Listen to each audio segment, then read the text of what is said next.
아파트 현관문 앞에서 눈물을 줄줄 흘리며 무릎을 꿇고 있는 남자를 보는 순간 저는 제 눈을 의심했습니다. 1년 전 이제 자유롭게 살고 싶다며 차갑게 이혼을 요구했던 그 남자가 32년을 함께 살았던 제 남편이 말입니다. 깡마른 몸에 허름한 회색 티셔츠, 제대로 깎지도 않은 머리카락 사이로 대머리가 형광등 불빛에 번들거리고 있었습니다. 61세 남자가 아이처럼 훌쩍훌쩍 울고 있는 모습이 너무 충격적이었어요. 정희야, 제발 다시 한 번만. 내가 잘못했어. 목이 메인 그의 목소리가 아파트 복도에 울려 퍼졌습니다. 이웃들이 나올까봐 당황스러웠어요. 여보, 여기서 뭐해? 갑자기 왜 이래? 하지만 남편은 제 바지를 붙잡고는 더욱 격하게 울기 시작했습니다. 일어나지 않을 거야. 네가 용서해 줄 때까지. 1992년 5월 15일 토요일 오후 2시 서울 강남구 압구정동 성심성당에서 울려 퍼진 결혼행진곡과 함께 제 인생의 새로운 장이 열렸습니다. 26에 저는 순백의 웨딩드레스를 입고 바닥까지 늘어뜨린 3m 베일을 날리며 붉은 카펫 위를 걸었어요. 제단 앞에서 기다리고 있던 29의 남편은 네이비 블루 턱시도를 말끔하게 차려입고 있었습니다. 키 175cm의 단정한 인상, 살짝 구부정한 어깨가 책상에 오래 앉아서 일하는 직장인임을 보여주었지만 그마저도 매력적이었어요. 당시 H건설 토목기술팀 과장이었던 남편은 제가 다니던 종합출판사의 외주업체 직원이었습니다. 건설 관련 기술 서적을 편집하는 일로 우리 회사에 자주 왔죠.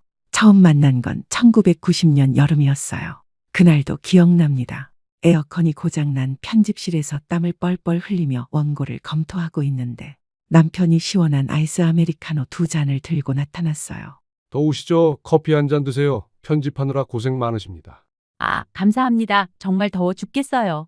그렇게 시작된 인연이 2년 후 결혼으로 이어진 거죠. 연애할 때부터 남편은 정말 세심한 사람이었어요. 제가 야근할 때면 늘 든든한 도시락을 싸서 가져다 주었고 감기에 걸리면 약국에서 감기약을 사다 주었죠. 정희야, 내가 평생 책임질게. 우리 행복하게 살자. 네가 고생하는 일은 절대 없을 거야. 신혼집인 잠실 아파트 28평 현관문을 열어주며 했던 그 약속을 저는 지금도 생생하게 기억합니다. 월세 50만 원짜리 아파트였지만 저희에게는 궁전 같았어요. 거실 한가운데 놓인 29인치 브라운관 TV와 이도어 냉장고, 세탁기까지 모든 게 새 것이었거든요. 결혼 후 저는 다니던 출판사를 그만두고 전업주부가 되었습니다. 1990년대 초반에는 맞벌이보다 남편이 돈을 벌고 아내가 살림을 하는 것이 당연하다고 여겨지던 시대였으니까요. 솔직히 저도 그런 삶을 원했고요. 회사 생활보다는 따뜻한 가정을 꾸리는 게 더 매력적으로 느껴졌어요. 신혼 첫 해는 정말 달콤했습니다. 매일 아침 6시 30분에 일어나서 남편 출근 준비를 도와주는 것부터 하루가 시작되었어요. 미역국과 계란 후라이, 김치, 그리고 남편이 좋아하는 된장찌개를 빠뜨리지 않고 차려냈죠. 여보, 된장찌개 정말 맛있어. 우리 엄마가 끓여주시던 맛이랑 똑같아. 어떻게 이렇게 맛있게 만들어? 비결은 없어요. 그냥 정성껏 끓인 거예요. 오빠가 맛있게 먹어주니까 보람이 있어요. 남편이 회사에 간 후에는 집안 정리부터 시작했어요. 침실 이불 정리, 거실 청소기 돌리기, 화장실 청소까지 꼼꼼히 했죠. 오후에는 동네 마트에 가서 저녁 식재료를 사고 남편이 좋아할 만한 반찬을 미리 준비해 놓았어요. 저녁 7시만 되면 현관문 비밀번호 누르는 소리에 가슴이 뛰었습니다. 하루 종일 기다렸던 순간이었거든요. 여보, 나왔어. 오늘 하루 어땠어? 오빠, 어서 와요. 손 씻고 밥 먹어요. 오빠가 좋아하는 갈치조림 했어요. 그렇게 소소한 일상이 쌓여가며 행복한 신혼생활이 이어졌어요. 주말에는 용산 전자상가에서 쇼핑을 하거나 한강공원에서 돗자리 깔고 도시락을 먹곤 했죠.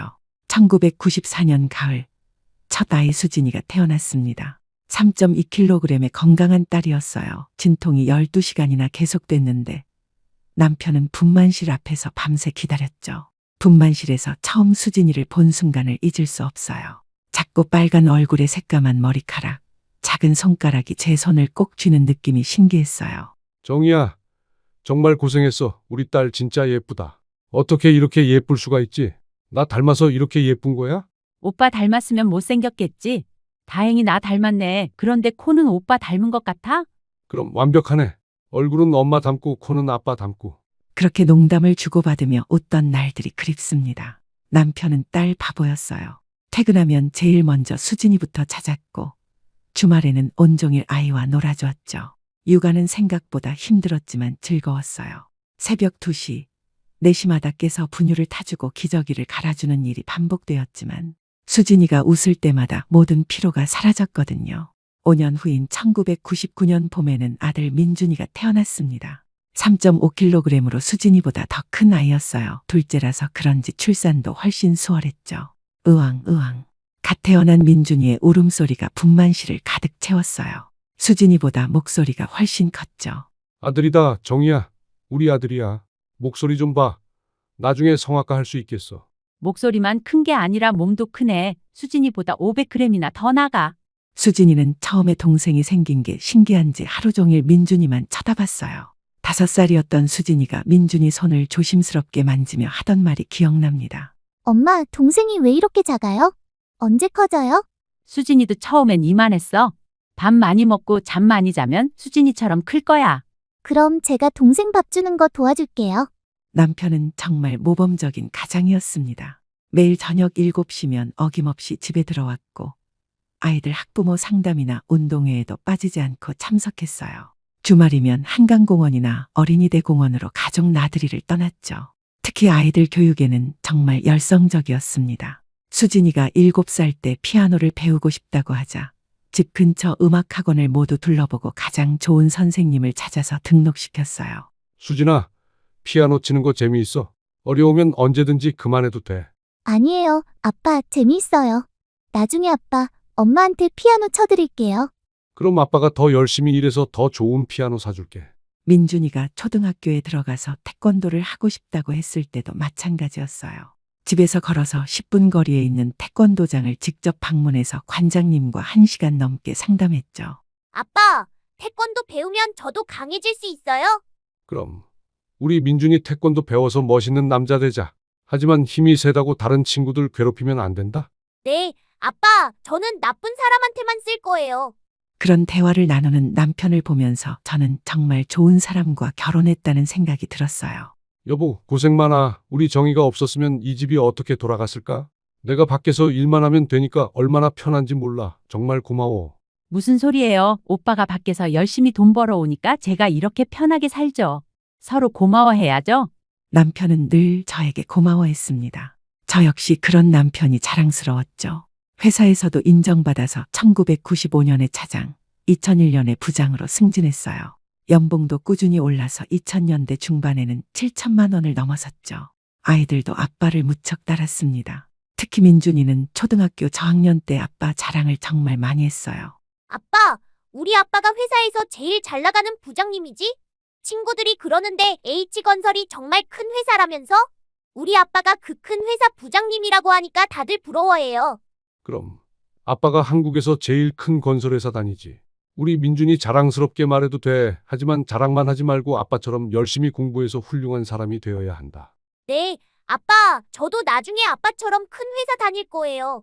저는 그런 모습을 보며 흐뭇해했습니다. 평범하지만 따뜻한 가정이었거든요. 큰 갈등이나 문제 없이 하루하루가 평온하게 흘러갔어요. 2000년대 들어서도 우리 가족은 큰 변화 없이 안정적으로 살았습니다. 수진이는 공부를 정말 잘해서 연세대학교 경영학과에 진학했고 민준이는 아빠 영향을 받아서 건국대학교 건축공학과에 들어갔어요. 남편은 임원 승진을 목표로 더욱 열심히 일했습니다. 때로는 야근이나 출장이 잦아서 힘들어 보였지만 가족을 위해서라며 묵묵히 견뎌냈어요. 여보, 요즘 프로젝트가 좀 바빠서 집에 늦게 들어올 것 같아. 미안해. 괜찮아요. 오빠 건강만 챙기세요. 무리하지 말고. 우리 정이가 이렇게 이해해 주니까 내가 든든하지. 조금만 더 힘내면 임원 될 수 있을 것 같아. 그런 대화를 나누며 서로를 격려했어요. 저는 아이들 뒷바라지와 살림에 전념했고 남편은 가장으로서의 책임을 다했죠. 가끔 친구들이 모임에서 물어봤어요. 32년 동안 큰 싸움 한 번 없이 어떻게 사냐고 저는 그럴 때마다 자신 있게 대답했습니다. 특별한 비결은 없어. 그냥 서로 배려하면서 사는 거지. 승호 오빠가 워낙 성격이 좋아서 살기 편해. 화내는 걸 본 적이 거의 없어. 부러워. 우리 남편은 사소한 일로도 짜증내는데. 사람마다 다르죠. 저희는 운이 좋았나 봐요. 정말 그랬어요. 큰 갈등이나 문제 없이 평온한 일상이 계속되었습니다. 이렇게 평범한 행복이 계속될 줄 알았어요. 그때는 이런 평온함이 영원히 지속될 거라고 믿어 의심치 않았습니다. 하지만 그것이 착각이었다는 걸 나중에 깨달았죠. 2023년 2월 28일 남편이 H건설에서 정년퇴직을 했습니다. 61세였죠. 31년간 한 회사에서 성실하게 일한 끝에 받은 퇴직금은 4억 5천만 원이었어요. 국민연금과 퇴직연금까지 합치면 월 300만 원 정도의 수입이 보장되어 있었죠. 경제적으로는 전혀 문제가 없었어요. 퇴직식 날 서울 서초구 H건설 본사 15층 대회의실에서 작은 파티가 열렸습니다. 저도 아이들과 함께 참석했어요. 회사 동료들이 모여서 꽃다발과 선물을 준비해줬죠. 30여 명의 직원들이 박수를 치며 남편의 퇴직을 축하해줬어요. 화려한 케이크와 샴페인까지 준비되어 있었어요. 승호 부장님, 정말 수고 많으셨습니다. 부장님 같은 분이 우리 회사의 진짜 기둥이었어요. 앞으로도 건강하게 오래오래 사세요. 고맙습니다. 여러분들도 건강하게 오래 일하시고 가정도 화목하게 꾸려가세요. 31년 동안 정말 즐거웠습니다. 부장님, 은퇴하시면 뭐 하실 예정이세요? 골프라도 배우실 거예요? 글쎄요, 아직 구체적으로 생각해 본 건 없고 그냥 자유롭게 살아보려고요. 남편은 겉으로는 담담해 보였지만 집에 돌아오는 차 안에서 말수가 거의 없었어요. 평소 같으면 오늘 있었던 일들을 자세히 이야기해 줬을 텐데 그날은 라디오 소리만 차 안을 채웠죠. 신호등에서 멈출 때마다 남편의 표정을 살짝 보니 뭔가 복잡한 감정이 얼굴에 스쳐 지나가는 것 같았어요. 집에 도착해서도 마찬가지였어요. 평소 같으면 넥타이부터 풀고 편한 옷으로 갈아입었을 텐데 정장 차림 그대로 거실 소파에 털썩 앉아서 천장만 바라봤어요. 31년간 매일 똑같이 반복했던 퇴근 루틴이 갑자기 사라진 거니까요. 오빠, 수고했어요. 이제 정말 자유의 몸이네요. 옷 갈아입고 저녁 먹어요. 응, 그래. 짧은 대답이었지만 뭔가 복잡한 감정이 섞여 있다는 걸 느꼈어요. 아마 31년간의 직장 생활이 끝났다는 사실이 실감나지 않았을 거예요. 매일 아침 7시 30분에 집을 나가던 루틴이 갑자기 사라진 거니까요. 아이들은 이미 다 성장해서 독립한 상태였습니다. 수진이는 강남의 IT 기업에서 대리로 일하며 서초동 원룸에서 혼자 살고 있었고, 민준이는 작년에 군대를 전역하고 취업을 준비하며 홍대 근처 자취방에서 지내고 있었죠. 집에는 이제 저와 남편 둘만 남게 된 거예요. 오빠, 이제 정말 우리만의 시간이네. 하고 싶었던 일들 다 해봐. 등산도 다니고 여행도 가고. 그래. 이제 정말 자유롭게 살 수 있겠어. 하고 싶었던 일들 다 해봐야지. 퇴직 첫날 저녁, 남편이 소주잔을 기울이며 말했습니다. 저는 그게 긍정적인 의미인 줄 알았어요. 등산도 다니고 독서도 하고 미뤄왔던 여행도 가자는 뜻으로 받아들였죠. 하지만 남편의 표정에는 뭔가 그림자가 드리워져 있었어요. 첫 주는 그럭저럭 괜찮았어요. 남편은 오랜만에 늦잠도 자고 평소 못 봤던 오전 TV 프로그램도 시청했죠. 점심에는 제가 차려준 집밥을 여유롭게 드시면서 이런 게 진짜 행복이지라고 말하기도 했어요. 하지만 며칠 지나면서부터 뭔가 이상하다는 걸 느꼈습니다. 남편은 점점 말수가 줄어들었어요. 하루 종일 집에 있으면서도 저와 대화를 피했습니다. 아침에 일어나서 신문을 보는 시간이 예전보다 2배로 길어졌어요. 보통 30분이면 다 읽던 신문을 1시간 넘게 들여다보곤 했죠. 그것도 한 면을 몇 번씩 반복해서 읽는 것 같았어요. TV도 별로 보지 않던 사람이 종일 리모컨을 붙들고 있었어요. 채널을 이리저리 돌리면서도 집중하지 못하는 모습이었죠. 오빠, 커피 한 잔 할까? 새로 산 원두가 맛있다던데. 응? 오늘 날씨 좋으니까 한강공원 산책이라도 갈까? 벚꽃도 피기 시작했던데. 글쎄, 아니면 영화라도 볼까? 요즘 재미있는 영화 많이 한다던데. 나중에. 제가 말을 걸면 응, 그래, 글쎄, 나중에 같은 대답만 했습니다. 예전 같으면 좋지, 가자 그래, 그 영화 나도 보고 싶어서라고 적극적으로 반응했을 텐데 말이에요. 점점 대화 자체를 부담스러워하는 것 같았어요. 특히 밤에 잠자리에서 이상한 행동을 보였어요. 예전에는 10시 30분이면 어김없이 잠자리에 들고 금세 잠들었는데 은퇴 후에는 새벽 1시, 2시까지 뒤척이며 잠을 이루지 못했어요. 옆에서 보니 계속 한숨을 쉬고 있었어요. 오빠, 잠이 안 와? 뭔가 걱정되는 일이라도 있어? 아니야, 그냥 좀 답답해서 그래. 뭐가 답답해? 혹시 건강 때문에 걱정되는 거야? 건강은 괜찮고 그냥 이렇게 하루 종일 집에만 있으니까 답답하더라. 답답하다는 말을 자주 했습니다. 무엇이 답답한지는 구체적으로 말하지 않았지만요. 그리고 자꾸 자유롭게 살고 싶다는 말을 반복했어요. 31년 동안 회사에 매여 살았더니 이제 정말 자유롭게 살고 싶어. 처음에는 취미 생활을 하고 싶다는 뜻인 줄 알았어요. 그래서 등산 모임이나 노인대학 수강을 권해봤죠. 오빠, 동네에 등산 모임 있다던데 한번 나가볼까? 비슷한 나이대 분들이 많이 참여한다던데. 아니야, 그런 거 말고. 그럼 구청에서 하는 실버 대학도 좋고 컴퓨터 강의도 있고 영어 회화도 있어? 그런 거 말고 진짜 자유로운 거 말이야. 진짜 자유로운 게 뭐야? 여행 같은 거? 아니야, 그냥 아무 구속 없이 사는 거지. 저는 여전히 그 의미를 제대로 이해하지 못했습니다. 하지만 뭔가 불길한 예감이 들기 시작했어요. 32년을 함께 산 사람의 직감이었을까요? 3월에 들어서면서 남편의 변화는 더욱 뚜렷해졌어요. 아침에 일어나는 시간이 점점 늦어졌고 하루 종일 방에서 누워있는 시간이 많아졌어요. 평소 규칙적이고 부지런했던 사람이 완전히 달라진 거죠. 식사 시간도 불규칙해졌어요.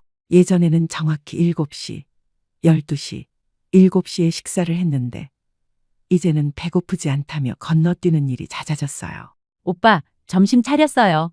오빠가 좋아하는 김치찌개랑 생선구이 했어요. 아직 배고프지 않아. 나중에 먹을게. 그럼 언제 먹을 거예요? 차가우면 맛없어지는데? 괜찮아. 전자레인지에 데우면 되지. 이런 일이 반복되다 보니 저도 점점 지쳐갔어요. 32년 동안 남편 뒷바라지를 해왔는데 갑자기 리듬이 깨지니까 어떻게 해야 할지 모르겠더라고요. 그럴 때마다 남편의 표정을 유심히 살펴봤습니다. 예전에 따뜻했던 눈빛이 점점 차가워지고 있었어요. 마치 저를 보는 게 아니라 멀리 있는 무언가를 바라보는 것 같았죠. 가끔은 제가 말을 해도 대답을 안 하고 멍하니 창밖만 바라보기도 했어요. 4월 어느 날 남편이 갑자기 혼잣말을 했어요. 이렇게 사는 게 맞나 싶어. 뭐라고요? 아니야, 그냥 혼잣말이야. 하지만 저는 들었어요. 그 말 속에 담긴 깊은 한숨과 절망감을 뭔가 큰 변화가 다가오고 있다는 걸 본능적으로 느꼈지만 설마 이혼을 요구할 거라고는 상상도 못했어요. 5월에는 더욱 심해졌어요. 남편은 하루에 몇 마디 말도 안 하는 날이 있었어요. 저와 눈도 마주치지 않으려고 했고 같은 공간에 있는 것조차 피하려고 했죠. 어느 날 밤 남편이 거실에서 혼자 술을 마시고 있었어요. 평소에는 저와 함께 마셨는데 그날은 혼자였어요. 오빠, 혼자 왜 마셔요?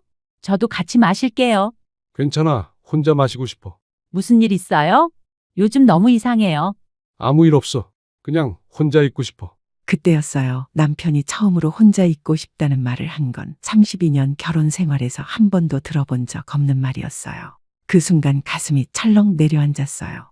6월이 되자 남편은 아예 저를 피하기 시작했어요. 제가 거실에 있으면 방으로 들어가고 제가 방에 있으면 거실로 나왔어요. 마치 같은 공간에 있는 것도 싫어하는 것 같았어요.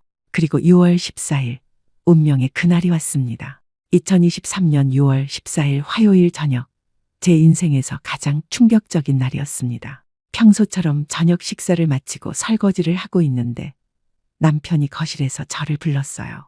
그날 저녁은 남편이 좋아하는 갈치조림과 시금치나물, 된장찌개를 준비했었죠. 정희야, 잠깐 앉아봐. 할 말이 있어. 무겁고 진지한 목소리였습니다. 혹시 건강검진에서 안 좋은 결과가 나온 건 아닌지 걱정하며 고무장갑을 벗고 거실로 갔어요. 남편은 평소 앉던 소파가 아닌 식탁 의자에 반듯하게 앉아 있었습니다. 등받이에 기대지도 않고 꼿꼿하게 앉은 모습이 평소와 달랐어요. 왜? 무슨 일이야? 혹시 건강검진 결과 나쁜 거 나왔어? 저도 맞은편 의자에 앉았어요. 남편은 한참 동안 말을 하지 않았습니다. 거실 벽시계의 초침 소리만 똑똑 들렸죠. 남편의 손이 식탁 위에서 떨리고 있는 게 보였어요. 우리 이혼하자. 귀를 의심했습니다. 방금 뭐라고 했는지 제대로 듣지 못한 것 같았어요. 마치 다른 나라 언어를 들은 것 같았죠. 뭐라고?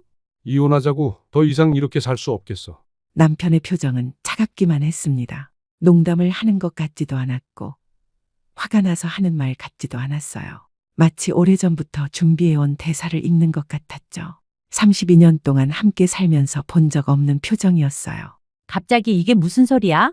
우리가 뭔 문제라도 있었어? 내가 뭘 잘못했어? 네가 잘못한 건 아니야. 문제라는 게 꼭 큰 싸움이나 불륜이어야 하는 건 아니잖아. 손이 덜덜 떨렸습니다. 이런 상황이 현실인지 꿈인지 구분이 안 됐어요.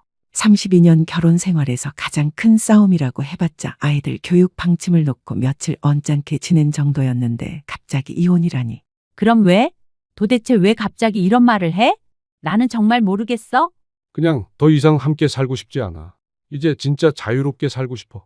자유롭게 살고 싶다는 게 무슨 뜻이야? 나랑 같이 있으면 자유롭지 못해? 그런 의미가 아니라 복잡하게 생각하지 마. 그냥 우리 각자의 길을 가는 거야. 남편의 말은 너무 차갑고 건조했어요. 마치 비즈니스 계약을 파기하는 것처럼 담담했죠. 32년이라는 세월이 아무것도 아닌 것처럼. 각자의 길? 오빠, 우리 32년을 같이 살았는데 갑자기 각자의 길이 뭐야? 그러니까 32년이면 충분하지 않아? 이제 남은 인생은 각자 살고 싶어. 충분하다고? 우리가 물건이야? 32년 썼으니까 이제 버린다는 거야? 그런 뜻이 아니야. 너도 네 인생을 살고 나도 내 인생을 살자는 거지. 그날 밤 잠을 한숨도 이루지 못했습니다. 옆에서 남편이 코를 골며 자고 있는데 어떻게 그렇게 평온하게 잘 수 있는지 이해가 안 됐어요. 방금 32년 결혼 생활을 끝내자고 선언한 사람이 맞나 싶었죠. 아무리 생각해도 이유를 알 수 없었어요. 바람을 피운 것도 아니고 큰 싸움을 한 것도 아니고 경제적 문제가 있는 것도 아닌데 왜 갑자기 이혼을 하자는 건지. 혹시 다른 여자가 생긴 건 아닌지 의심도 해봤지만 은퇴 후 집에만 있었는데 그럴 리도 없었어요. 다음 날 아침 남편은 평소와 다름없이 아침을 먹었어요. 마치 어젯밤 일이 없었던 것처럼. 오빠, 어젯밤 말 진심이야? 응, 진심이야. 혹시 우울증 같은 거 아니야? 은퇴 후 갑자기 환경이 바뀌어서 그런 거 아닐까? 우울증 아니야. 정말 진지하게 생각해 본 거야. 언제부터 생각했어? 은퇴하고 나서부터. 은퇴하고 나서부터라니 겨우 4개월 만에 32년 결혼 생활을 끝내겠다고 결심한 거였어요. 저는 믿을 수가 없었어요. 그럼 아이들한테는 뭐라고 할 거야? 수진이랑 민준이가 뭐라고 할 것 같아? 아이들도 다 컸잖아. 이해할 거야. 이해할 거라고? 32년 만에 갑자기 이혼한다는데? 요즘 황혼이혼 많잖아. 별로 이상한 일도 아니고. 남편이 황혼이혼이라는 단어를 말하는 순간 저는 이 모든 게 현실이라는 걸 깨달았어요. 그동안 뉴스에서만 보던 다른 사람들 이야기로만 여겼던 일이 바로 제게 일어나고 있는 거였어요. 그 후 일주일 동안 저는 남편을 설득해 보려고 노력했어요. 부부 상담을 받아보자고도 하고 여행을 다녀와서 다시 생각해 보자고도 했죠. 오빠, 우리 제주도라도 다녀올까? 신혼 때 못 가봤잖아. 여행 간다고 달라질 게 없어. 그럼 상담이라도 받아보자. 요즘 부부 상담 많이 받는다던데. 상담받을 것도 없어. 내 마음은 이미 정해졌어. 남편의 마음은 정말 돌같이 굳어 있었어요. 어떤 말을 해도 통하지 않았죠. 일주일 후 저는 아이들에게 연락했어요. 더 이상 혼자 감당할 수 없었거든요. 수진아, 민준아, 엄마가 할 말이 있어? 집에 좀 와줄래? 엄마, 무슨 일이에요? 목소리가 이상해요. 그냥 와서 얘기하자. 토요일 오후 아이들이 집에 왔어요. 거실에 온 가족이 모여 앉았죠. 32년 만에 가장 무거운 분위기였어요. 너희들에게 할 말이 있어. 엄마 아빠가 이혼하기로 했어. 네, 뭐라고요? 아빠, 무슨 소리예요? 아이들의 반응은 제가 예상했던 그대로였어요. 믿을 수 없다는 표정이었죠. 왜요? 무슨 일이 있었어요? 아빠가 바람 피웠어요? 바람 핀 거 아니야. 그냥 각자 살고 싶어졌어. 각자 살고 싶어졌다고요? 30년 넘게 같이 살다가 갑자기요. 사람 마음이라는 게 변할 수 있는 거 아니냐. 엄마는 어떻게 생각하세요? 엄마는 이혼하고 싶지 않아. 하지만 아빠가 원한다면. 말을 끝까지 하지 못했어요. 목이 메어서 더 이상 말이 나오지 않았거든요. 아빠, 이거 진짜예요? 정말로 이혼할 거예요? 응, 이미 마음 정했어. 아빠가 정말 미쳤나 봐. 엄마가 뭘 잘못했다고 이래요? 엄마가 잘못한 건 아니야. 그냥 내 선택이야. 그날 밤 아이들은 밤늦게까지 남편을 설득했어요. 하지만 남편의 마음은 바뀌지 않았죠. 일주일 후 남편은 변호사 사무실 연락처를 적은 메모지를 저에게 건넸어요. 여기 연락해서 이혼 절차 진행하자. 정말 끝까지 갈 거야? 응, 더 이상 미룰 이유가 없어. 그 순간 저는 깨달았어요. 이제 정말 끝이구나. 32년이라는 긴 세월이 한 장의 메모지로 끝나는구나. 2023년 8월 15일 화요일 결국 이혼이 성사되었습니다. 가정법원에서 이혼 조정이 끝나고 나왔을 때의 기분을 뭐라고 표현해야 할지 모르겠어요. 후련함도 아니고 슬픔도 아닌 그냥 텅 빈 느낌이었어요. 재산 분할도 깔끔하게 반반씩 나누었고 아이들은 이미 다 컸으니 양육권 문제도 없었죠. 남편은 강남구의 작은 원룸으로 이사를 갔고 저는 32년을 살던 송파구 아파트에 혼자 남게 되었습니다. 34평이었던 집이 갑자기 너무 커 보였어요. 남편이 이사 가는 날 저는 일부러 밖에 나가 있었어요. 그 모습을 보고 있을 자신이 없었거든요. 저녁에 집에 돌아왔을 때 남편의 흔적이 모두 사라져 있었어요. 옷장 절반이 텅 비어 있고 서재의 책들도 반쯤 없어져 있었죠. 처음 며칠은 그저 멍했습니다. 아침에 일어나서 습관적으로 남편 목 아침을 차려놓고는 깨달았죠. 아, 이제 혼자구나. 김이 모락모락 나는 된장찌개를 보며 눈물이 났어요. 32년 동안 매일 아침 끓였던 된장찌개였는데 이제는 한 그릇만 끓이면 되는 거였어요. 아이들은 믿을 수 없다는 반응이었습니다. 수진이는 엄마, 아빠가 정말 미쳤나 봐. 왜 갑자기 이래? 라며 화를 냈고 민준이는 아빠한테 내가 따져볼게라고 했지만 저는 말렸어요. 이미 끝난 일이니까. 엄마, 정말 괜찮으세요? 혼자 사시기 힘들지 않아요?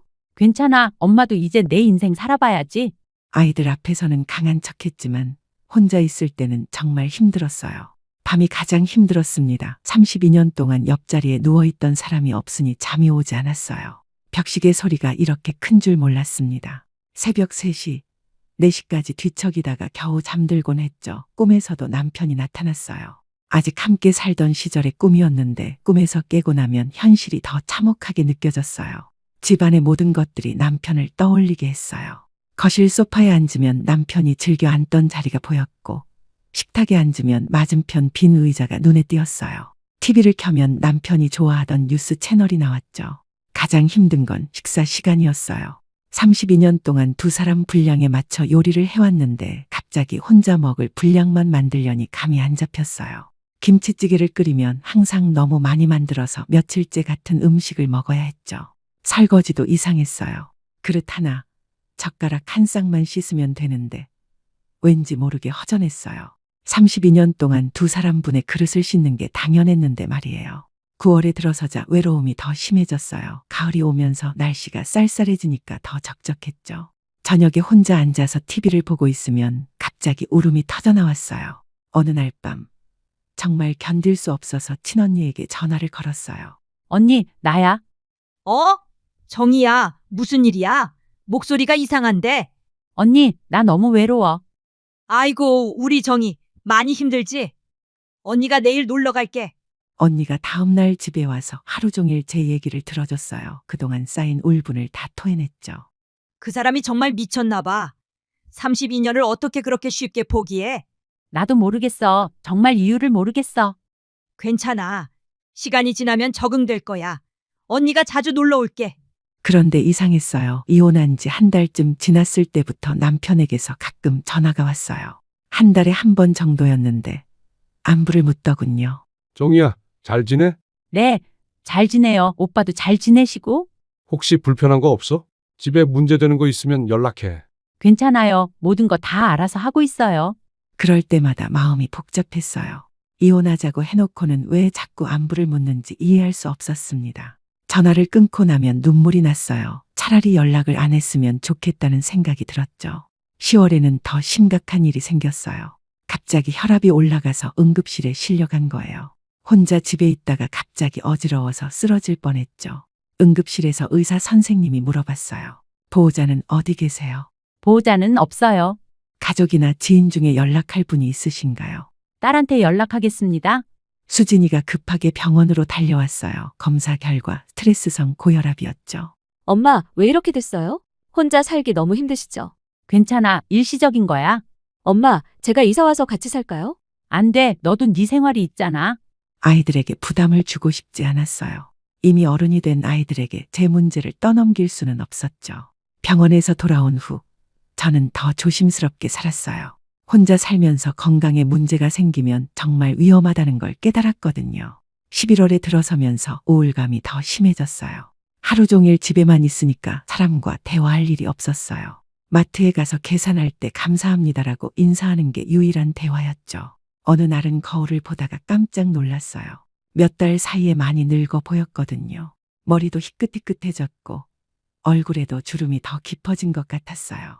그런데 신기한 건 남편 전화였어요. 10월부터는 좀 더 자주 걸려왔어요. 일주일에 한 번 정도였는데 목소리가 점점 힘이 없어지는 것 같았어요. 정희야, 뭐 해? 그냥 집에 있죠. 오빠는 뭐 해요? 나도 그냥 있어. 잘 지내죠? 응, 잘 지내. 하지만 목소리로 들어보니 잘 지내는 것 같지 않았어요. 예전에 비해 목소리에 활기가 없었거든요. 하지만 저는 별로 신경 쓰지 않으려고 했어요. 이제 저도 제 인생을 살아야 했으니까요. 12월에는 첫 번째 겨울을 맞았어요. 32년 만에 혼자 보내는 겨울이었죠. 크리스마스가 다가오면서 더 외롭긴 했지만 그래도 조금씩 적응해가고 있었어요. 하지만 저는 아직 몰랐어요. 남편이 어떤 상태인지 그리고 1년 후에 무슨 일이 벌어질지를.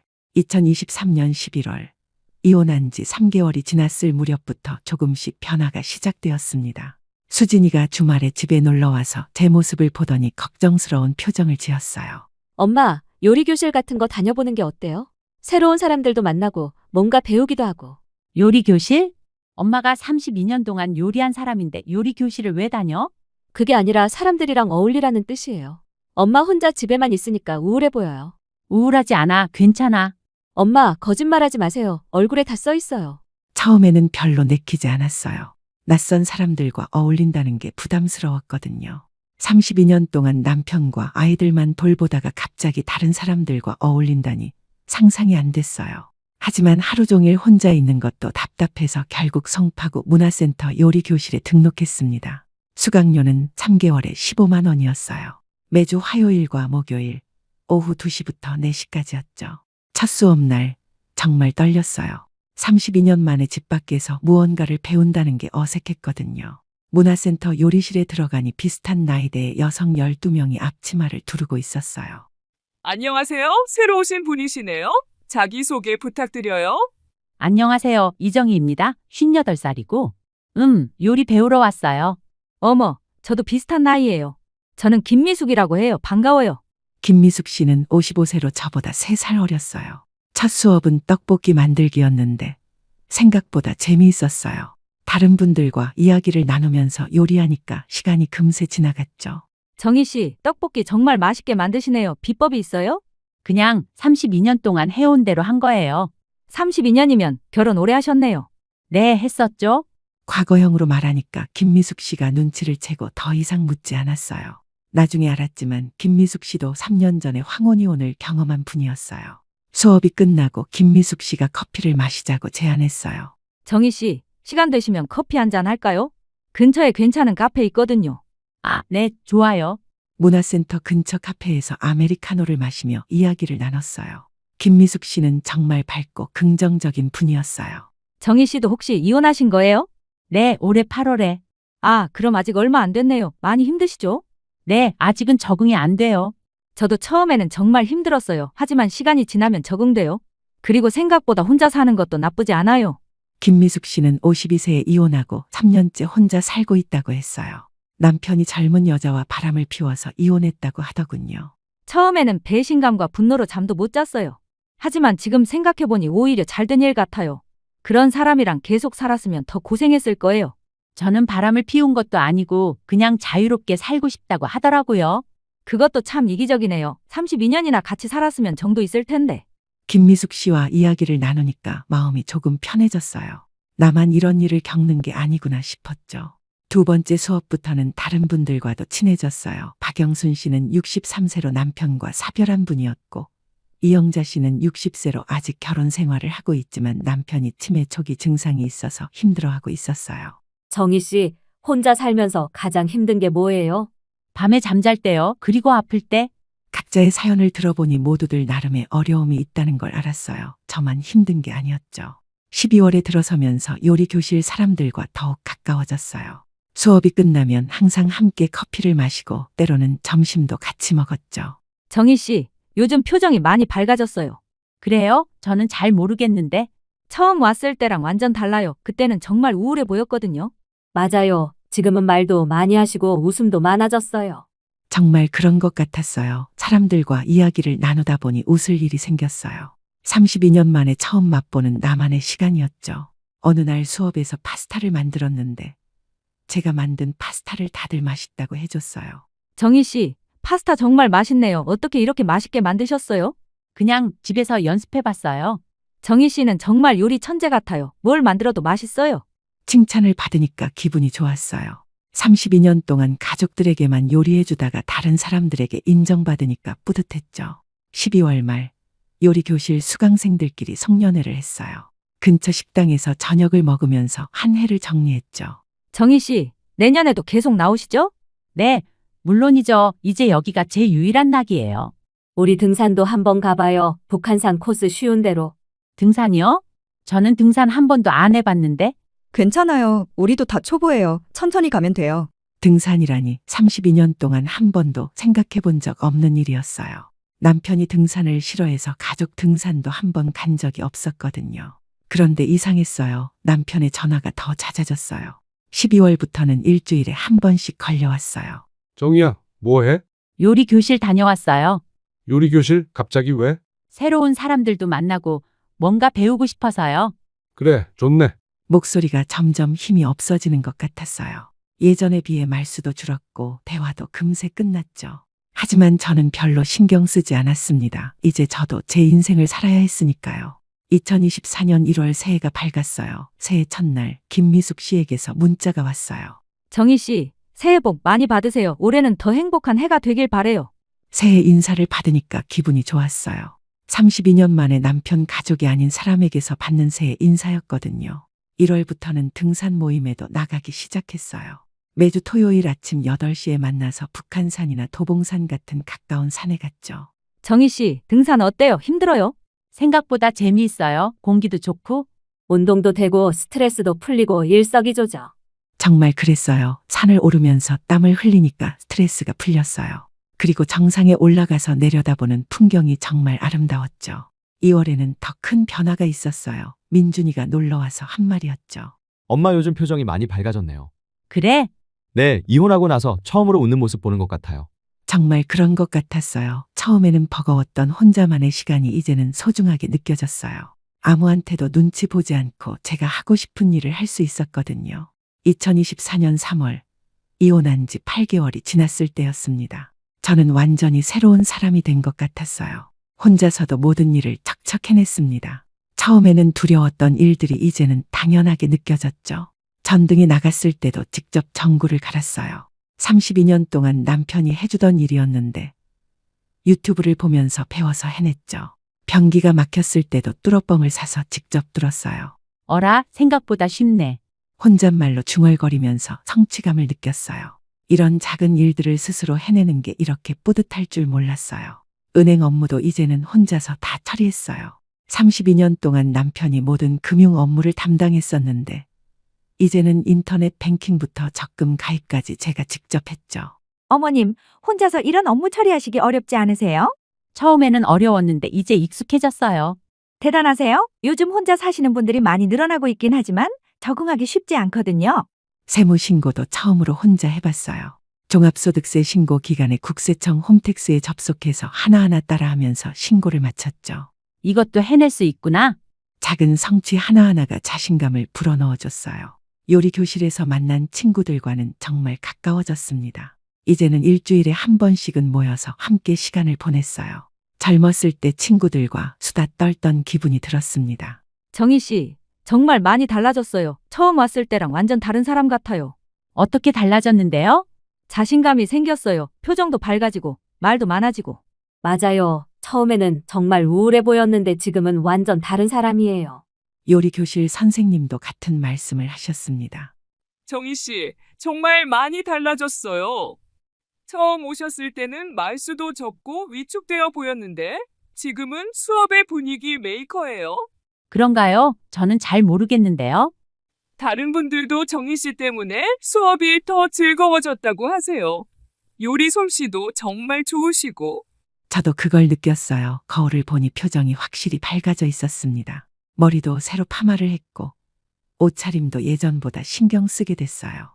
가장 큰 변화는 마음의 여유였습니다. 누구를 위해 밥을 해야 한다는 부담이 없으니 제가 먹고 싶은 것만 만들어 먹었어요. 아침에 늦게 일어나도 누가 뭐라고 하지 않았고 밤늦게까지 드라마를 봐도 눈치 보지 않아도 됐죠. 이런 게 자유구나?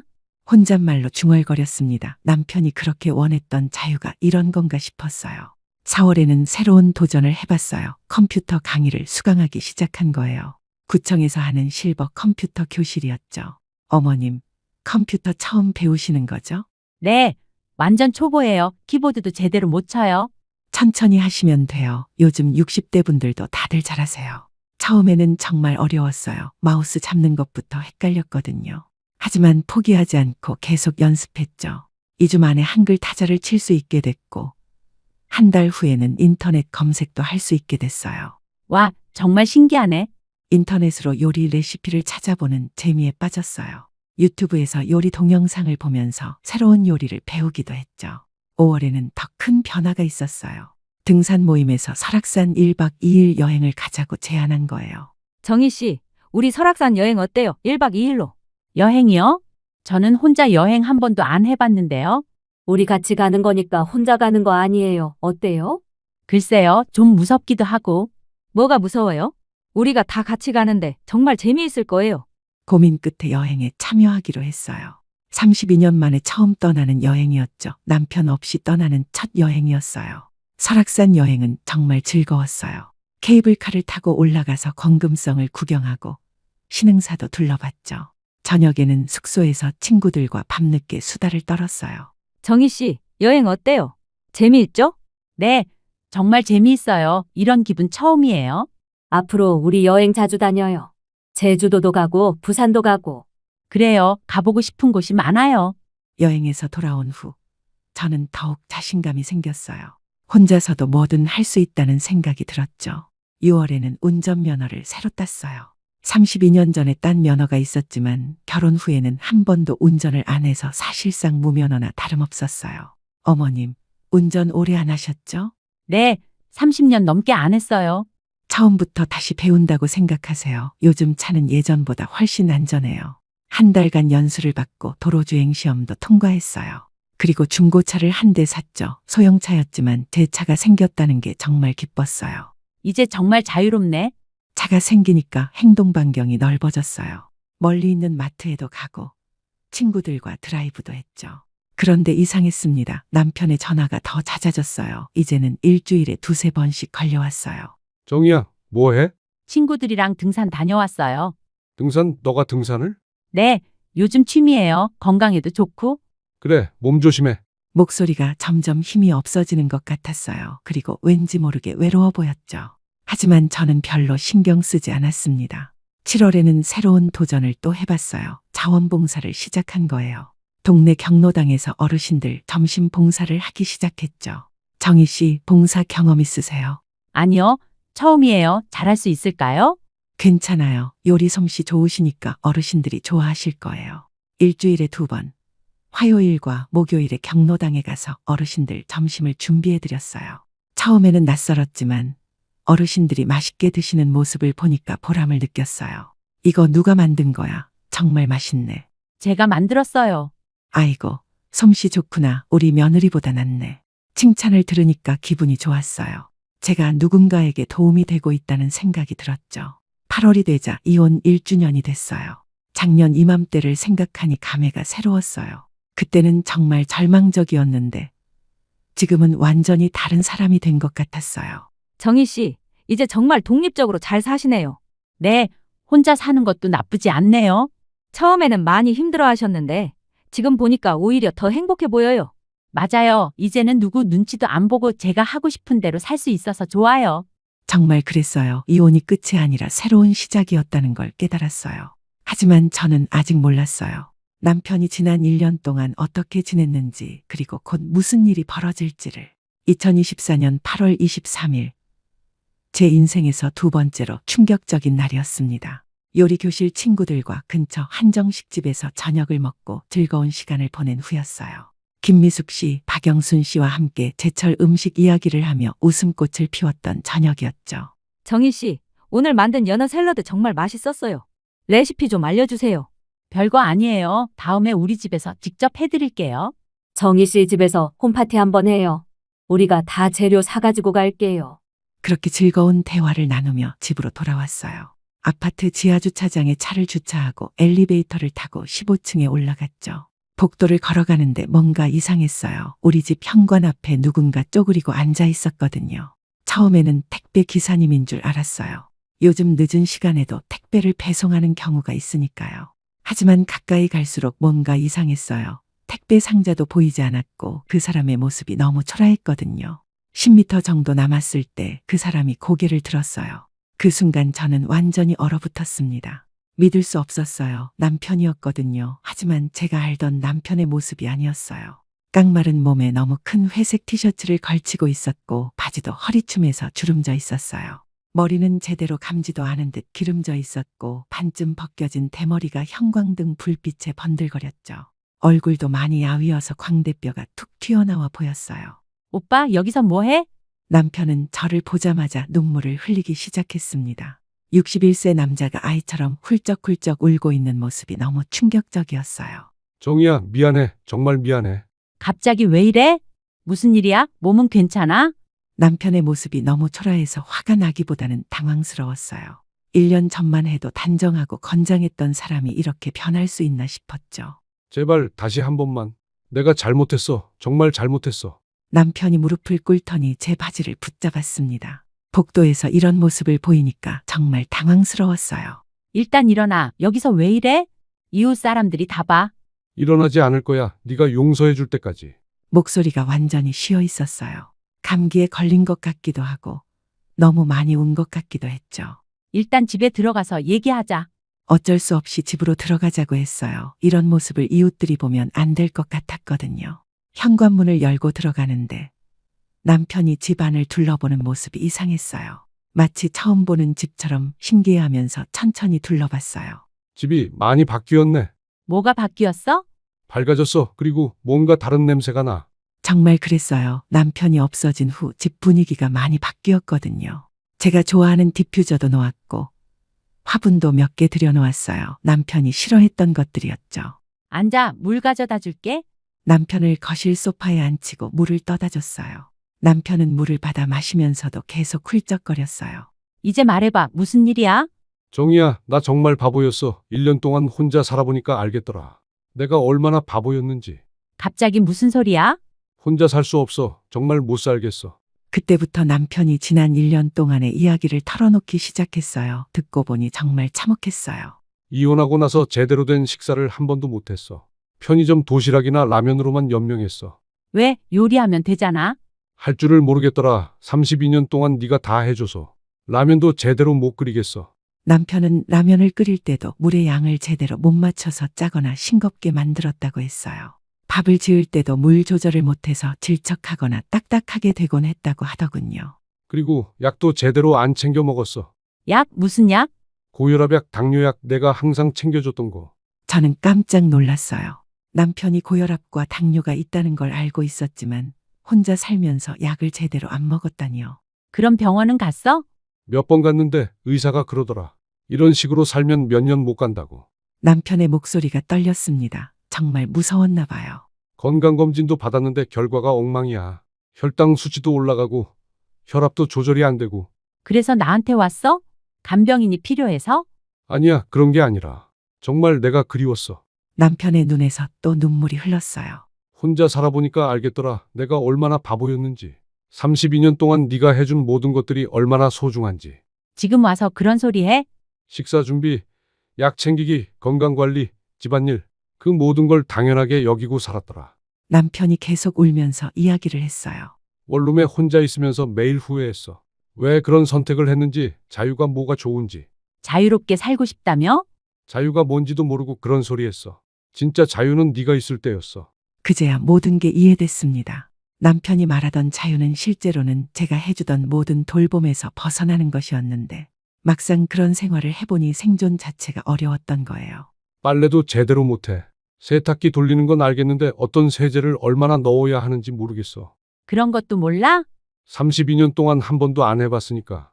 그리고 청소도 어떻게 하는지 모르겠어. 집이 점점 더러워져도 어디서부터 시작해야 할지. 남편의 이야기를 들으니까 정말 답답했어요. 어떻게 성인 남자가 그런 기본적인 것도 못할 수 있나 싶었죠. 그리고 너무 외로워. 하루 종일 말할 사람이 없어. 친구들은 안 만나? 회사 동료들은 다들 바쁘고 만나도 뭔가 어색해. 이혼했다고 하니까 다들 피하는 것 같아. 남편은 계속 울면서 지난 1년이 얼마나 힘들었는지 이야기했어요. 밤에 잠도 제대로 못 자고 우울증 증상도 있었다고 했죠. 정희야, 정말 미안해. 내가 얼마나 이기적이었는지 이제야 알겠어. 지금 와서 미안하다고 하면 뭘 어떻게 하자는 거야? 다시 시작하자. 이번에는 정말 잘할게. 집안일도 배우고, 요리도 배우고. 하지만 그때 저는 더 이상 예전의 정의가 아니었습니다. 1년 동안 혼자 살면서 완전히 달라진 사람이었어요. 오빠, 나는 이제 달라졌어. 예전에 내가 아니야. 알아, 그래도 다시 시작할 수 있지 않을까? 1년 전에 오빠가 원했던 자유. 나도 이제 맛봤어. 그리고 나쁘지 않더라. 남편의 표정이 절망적으로 바뀌었어요. 자신이 저지른 일의 결과를 이제야 깨닫고 있는 것 같았죠. 그날 밤, 저는 남편을 거실 소파에서 재워줬습니다. 같은 방에서 잘 수는 없었거든요. 하지만 그렇게 초라한 모습으로 내보낼 수도 없었어요. 다음 날 아침, 남편은 거의 2시간 동안 울면서 용서를 빌었습니다. 아침 식사를 준비하면서 본 남편의 모습은 정말 처참했어요. 어젯밤보다 더 야윈 것 같았고 눈도 퉁퉁 부어 있었죠. 정희야, 이혼을 요구했던 거 정말 후회해. 매일매일 후회하고 있어. 후회한다고 해서 달라지는 건 없어요. 다시 예전처럼 살고 싶어. 이번에는 정말 잘하겠어. 예전처럼이 뭐예요? 내가 일방적으로 모든 걸 해주던 그때로 돌아가자는 거예요. 아니야, 이제는 내가 집안일도 도와주고, 요리도 배우고. 남편의 말을 들으면서 저는 복잡했습니다. 32년을 함께 산 사람이니까 미워할 수만은 없었어요. 그리고 그렇게 초라해진 모습을 보니 측은한 마음도 들었죠. 하지만 동시에 화도 났습니다. 오빠는 참 이기적이에요. 자기 마음대로 이혼을 요구해놓고 혼자 살기 힘들어지니까 다시 돌아오겠다는 게 말이 돼요? 미안해, 정말 잘못 생각했어. 1년 동안 나는 어떻게 살았는지 알아요? 처음에는 정말 힘들었어요. 혼자 남겨져서 우울증까지 걸릴 뻔했다고요. 그래서 더 미안해. 네가 얼마나 힘들었을지. 그런데 이제는 달라졌어요. 혼자 사는 것도 나쁘지 않다는 걸 깨달았어요. 정말 그랬어요. 1년 전만 해도 남편 없는 삶은 상상조차 할 수 없었는데 이제는 혼자만의 시간이 소중했어요. 나는 이제 내 인생을 살고 있어요. 하고 싶은 일도 하고 만나고 싶은 사람들도 만나고.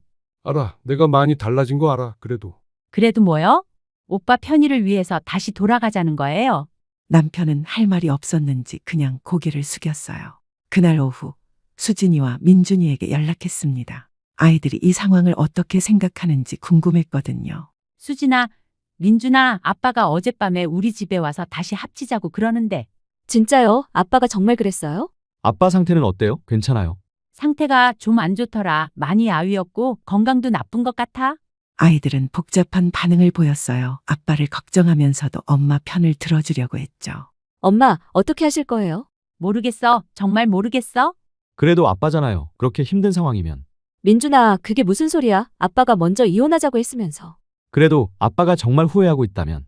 아이들도 의견이 갈렸어요. 수진이는 제 편을 들어줬고 민준이는 아빠를 걱정했죠. 일주일 후 저는 결정을 내렸습니다. 하지만 예전과는 완전히 다른 조건이었어요. 오빠, 재결합은 할 수 있어요. 하지만 조건이 있어요. 조건? 뭐든지 할게. 첫째, 집안일은 반반씩 나누어서 해요. 청소, 빨래, 설거지 모든 것. 그럼 당연하지. 둘째, 나는 계속 내 생활을 유지할 거예요. 요리 교실도 다니고 친구들도 만나고 자원봉사도 하고.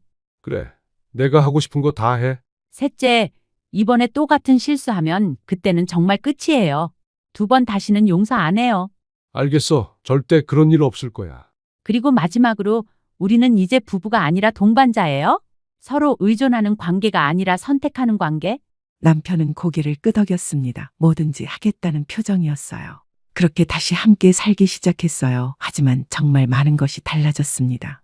우선 남편은 약속을 지켰어요. 집안일을 정말 반반씩 나누어서 했어요.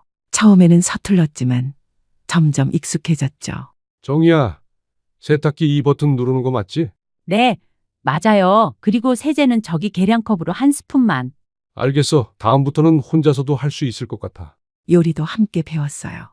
처음에는 라면 끓이는 것부터 시작해서 점점 복잡한 요리까지 함께 만들었죠.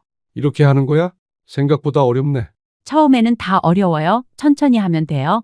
32년 동안 내가 이런 걸 다 혼자 했구나. 정말 고마웠는데. 남편은 진심으로 고마워했어요.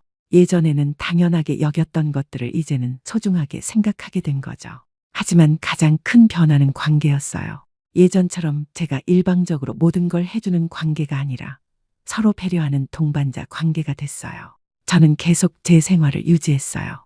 요리 교실도 다니고 친구들과의 모임도 계속했죠. 남편은 그런 제 모습을 적극 지지해줬어요. 오늘 요리 교실 어땠어? 재미있었어요. 새로운 파스타 레시피 배웠는데 나중에 같이 만들어 봐요. 그래, 좋지. 나도 배우고 싶어.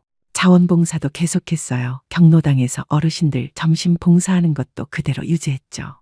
봉사 가는 거 내가 차로 데려다 줄까? 괜찮아요. 제가 운전해서 갈 수 있어요. 그래도 조심해서 다녀와. 예전에는 이런 활동을 반대했을 텐데 이제는 오히려 걱정해주고 응원해줬어요. 6개월이 지난 지금 우리의 관계는 완전히 새로워졌어요. 예전처럼 의존적인 관계가 아니라 독립적인 두 사람이 선택해서 함께 사는 관계가 됐죠. 가끔 남편이 물어봅니다. 그때 왜 그랬을까? 정말 바보 같았어. 이제 와서 후회해도 소용없어요. 중요한 건 지금이죠. 그래도 1년이라는 시간을 헛되이 보낸 것 같아서. 헛되지 않았어요. 우리 둘 다 성장했잖아요. 정말 그랬어요. 남편은 혼자 살면서 독립의 중요성을 깨달았고 저는 제 자신의 가치를 발견했어요. 어느 날 저녁 함께 요리를 하면서 남편이 말했어요. 정이야, 고마워. 뭐가요? 다시 기회를 줘서, 그리고 예전보다 더 좋은 관계를 만들어줘서. 저도 고마워요. 덕분에 제가 누군지 알게 됐어요. 세월이 흘러 다시 만난 우리의 황혼은 처음과는 다른 모습이지만 그래도 함께 걸어가고 있습니다. 다만 이제는 서로에게 의존하는 관계가 아니라 선택하는 관계가 되었다는 게 가장 큰 차이점입니다. 그리고 저는 깨달았어요. 진정한 사랑은 상대방을 소유하는 것이 아니라 상대방의 성장을 지지해주는 것이라는 걸. 황혼이혼과 재결합을 통해 우리는 더 성숙한 부부가 될 수 있었어요. 지금도 가끔 그때를 생각합니다. 만약 그 일이 없었다면 저는 평생 이정희가 누구인지 모르고 살았을지도 모르거든요. 어쩌면 그 1년간의 분리가 우리에게는 필요한 시간이었는지도 모릅니다. 현관문 앞에서 무릎을 꿇고 울던 남편의 모습을 생각하면 여전히 마음이 복잡해지지만 이제는 그것도 우리 인생의 한 부분이라고 받아들이게 됐어요. 완벽하지 않지만 그래도 우리는 계속 함께 걸어가고 있습니다. 어떻게 아이를 혼자 두고 갈 수 있어요? 정말 미쳤어요? 여보, 그게 무슨 말이야? 어머니한테 그렇게 말하면 안 돼. 제 말이 틀렸어요? 아니잖아요. 어린 아이를 혼자 두고 간 사람이 정상인가요? 그럼 미영이 말이 맞아. 어떻게 손자를 혼자 두고 갈 수가 있어? 정말 이해가 안 돼. 어머니가 잠깐 음식을 사러 간 거잖아. 누구나 실수할 수 있어. 당신도 그렇게 생각해요? 우리 아들이 정말 위험할 수도 있었다고요? 그만하자. 더는 이렇게 있을 수 없겠어. 어머니, 무슨 말씀이세요? 안녕하세요. 저는 69살 이혜숙입니다. 5월의 어느 날 갑작스러운 제안에 내 마음이 설렜습니다. 손자 지훈이가 내 무릎을 톡톡 치며 말했죠. 할머니, 우리 같이 하와이 가자. 눈을 동그랗게 뜨고 내 대답을 기다리는 손자의 얼굴이 너무 사랑스러웠습니다. 마침 내가 하와이 여행을 꿈꾸고 있었던 참이었죠. 남편이 세상을 떠난 지 5년. 이제는 혼자만의 삶에 조금씩 익숙해지는 중이었습니다. 교직에 몸담으며 학생들에게 존경받던 교장 선생님에서 이제는 그저 할머니라는 이름으로 살아가고 있었죠. 은퇴 후에도 매일 영어 공부를 하고 주 3회 수영을 다니며 건강도 챙기고 있었죠. 특히 하와이에서 유학 중인 조카에게 영어로 편지를 쓸 수 있을 정도로 영어 실력을 키우는 게 요즘 제 목표였습니다. 그런데 손자가 갑자기 하와이 여행을 제안한 것은 내 생각과는 조금 달랐습니다. 아들 준호가 미안한 표정으로 다가와 설명했죠. 어머니, 사실 회사에서 인센티브로 하와이 여행권을 받았어요. 가족 4명이 갈 수 있는데. 그 말을 들은 순간 제 마음은 이미 와이키키 해변을 거니는 상상으로 가득 찼습니다. 그동안 아들, 며느리, 손자와 함께하는 시간이 부족했다고 느꼈기에 이번 기회가 정말 좋아 보였죠. 하지만 아들의 표정이 왠지 불편해 보였습니다. 4명이면 딱 맞지 않니? 너희 셋에나까지. 그게 미영이 어머님도 같이 가고 싶어 하시는데. 순간 제 마음에 작은 실망감이 스쳤습니다. 며느리의 어머니, 최 여사와는 사이가 나쁘진 않았지만 그렇다고 특별히 친하지도 않았습니다. 하지만 순간 제 마음속에 학생들을 가르치던 때의 담임 선생님 목소리가 들려왔습니다. 어른은 양보할 줄 알아야 한다. 그럼 다음에 갈게. 최 여사님이랑 같이 가는 게 좋겠구나. 아들의 표정이 더 어두워졌습니다. 아니에요. 어머니, 저희가 알아보니까 추가 비용으로 한 명 더 모시고 갈 수 있대요. 미영이가 직접 돈을 더 내겠다고. 설마 내 여행 비용을 며느리가 내겠다는 건가 싶어 기분이 상했습니다. 하지만 아들은 그게 아니라고 손사래를 쳤죠. 미영이 어머님 비용이요. 그러니까 괜찮으면 어머니도 꼭 같이 가요. 지훈이도 할머니랑 가고 싶어 하고. 그 말에 손자 지훈이가 다시 제 무릎을 톡톡 치며 웃었습니다. 할머니, 같이 가자. 내가 열심히 수영할 거야. 그 맑은 눈빛을 보니 거절할 수가 없었습니다. 더구나 하와이는 제가 늘 가보고 싶었던 곳이니까요. 그렇게 저는 하와이 여행을 함께 가기로 결정했습니다. 당시에는 몰랐죠. 이 여행이 제 인생에서 가장 잊을 수 없는 여행이 될 거라는 것을요. 하와이 공항에 도착한 그 순간부터 저는 행복했습니다. 따스한 공기, 향긋한 꽃냄새, 그리고 활기찬 분위기가 저를 반겨주는 것 같았죠. 하지만 기분 좋은 순간도 잠시 공항에서부터 미묘한 불화가 시작되었습니다. 짐을 찾는 동안 며느리 미영이 저를 향해 처음으로 날카로운 목소리를 냈죠. 어머님, 가방 좀 봐주세요. 제가 지훈이 짐 챙겨야 해서요. 평소였다면 당연히 도와줬을 일이지만 사돈인 최 여사는 아무것도 하지 않고 서 있었습니다. 그저 손톱을 살피며 한쪽에 서 있었죠. 저는 처음 사돈을 만났을 때부터 묘한 거리감을 느꼈었습니다. 딸을 너무 과잉보호하는 사돈의 태도가 언제나 불편했지만 서로 사돈이라 부르며 표면적으로는 예의를 갖췄죠. 직감이 이상함을 느꼈습니다. 여행 출발 전부터 미영의 태도가 평소와 달랐거든요. 공항으로 떠나기 전 미영은 제게 여행 가방을 어떻게 꾸렸는지 확인하더니 짐이 너무 많다며 일부를 빼라고 했습니다. 비키니는 챙기지 말라고도 했죠. 어머님 나이에 그런 건 안 어울려요. 그냥 평범한 수영복으로 챙기세요. 69세라고 해도 저는 아직 활력이 넘치고 몸매도 자신 있었습니다. 학생들에게도 항상 자신감을 가르쳤는데 며느리의 그 말이 마음에 상처를 남겼습니다. 하지만 저는 표정 관리의 달인이었죠. 교직 생활 동안 까다로운 학부모들을 상대하며 단련된 미소를 지었습니다. 리조트에 도착한 우리 가족은 2개의 방으로 나뉘었습니다. 아들, 며느리, 손자가 한 방을, 저와 최 여사가 다른 방을 쓰기로 했죠. 호텔 방에 들어선 순간 최 여사가 말했습니다. 침대는 내가 창가 쪽으로 쓸게요. 요즘 허리가 안 좋아서. 저도 늙은 몸이지만 또다시 참았습니다. 소란을 일으키고 싶지 않았으니까요. 짐을 풀고 바다가 보이는 발코니에 서니 마음이 조금 진정되었습니다. 그런데 이때 문을 두드리는 소리가 들렸습니다. 문을 열자 지훈이가 서 있었죠. 할머니, 수영장 가자. 엄마가 허락했어. 그 말에 기분이 좋아졌습니다. 수영복으로 갈아입고 손자와 함께 리조트 수영장으로 향했습니다. 수영장에는 아들과 며느리가 이미 자리를 잡고 있었습니다. 아들은 반갑게 인사했지만 며느리는 휴대폰만 보고 있었죠. 어머니, 이쪽이에요. 자리 잡아놨어요. 며느리는 고개도 들지 않고 휴대폰으로 뭔가를 열심히 하고 있었습니다. 나중에 보니 인스타그램에 사진을 올리는 중이더군요. 어머님, 지훈이 좀 봐주세요. 저 지금 중요한 포스팅 중이라. 며느리의 말투에서 뭔가 이상함을 느꼈습니다. 손자를 돌보는 건 기쁜 일이지만 이렇게 명령하듯 말하는 건 처음이었습니다. 평소 집에서는 저에게 늘 존중하는 태도였는데 말이죠. 문득 깨달았습니다. 이건 여행 페르소나라는 걸까요? 여행지에서만 보이는 다른 모습, 평소와는 다른 사람이 된 듯한 며느리의 태도가 낯설었습니다. 하지만 저는 손자와 즐겁게 수영장에서 놀아주기로 했습니다. 지훈이는 물놀이를 정말 좋아했고 그 모습을 보는 것만으로도 행복했으니까요. 그런데 며느리의 어머니인 최 여사가 나타나 상황을 더 복잡하게 만들었습니다. 미영아, 여기 수영장 물 너무 차갑지 않니? 지훈이 감기 들겠다. 맞아요. 엄마, 어머님, 지훈이 이제 그만 데리고 나오세요. 손자는 분명 재미있게 놀고 있었는데 저는 당황스러웠습니다. 그때 며느리가 최 여사에게 속삭였습니다. 엄마, 어머님이 아이 보는 거 좀 불안해서 그래요. 그 말에 가슴이 철렁 내려앉았습니다. 하지만 표정 관리의 달인인 저는 아무렇지 않은 척 웃으며 지훈이를 수영장에서 데리고 나왔습니다. 그리고 지훈이에게 수건을 둘러주며 속삭였습니다. 우리 내일 또 놀자. 할머니가 바다도 데려갈게. 지훈이는 해맑게 웃으며 고개를 끄덕였습니다. 하지만 제 마음 한구석에는 작은 불안감이 자리 잡기 시작했습니다. 첫날 저녁, 리조트 레스토랑에서의 식사는 아름다운 하와이 석양과 함께 시작되었습니다. 오션뷰 테이블에 앉아 맛있는 음식을 기다리는 동안 미영은 계속해서 휴대폰으로 사진을 찍었습니다. 어머님, 우리 같이 사진 한 장 찍어요. 순간 의외의 친절함에 기분이 좋아졌습니다. 하지만 곧 알게 되었죠. 그건 SNS용 사진이었다는 것을. 며느리는 사진을 찍자마자 인스타그램에 올리며 시어머니와 함께하는 하와이 여행이라고 적었습니다. 그러면서 최 여사와는 셀카를 여러 장 찍었습니다. 식사 중에 지훈이가 갑자기 화장실에 가고 싶다고 했습니다. 할머니, 화장실? 자연스럽게 제가 일어나려 했지만 미영이 먼저 나섰습니다. 제가 데려갈게요. 어머님은 드세요. 평소 같았으면 좋은 일이었겠지만 뭔가 이상했습니다.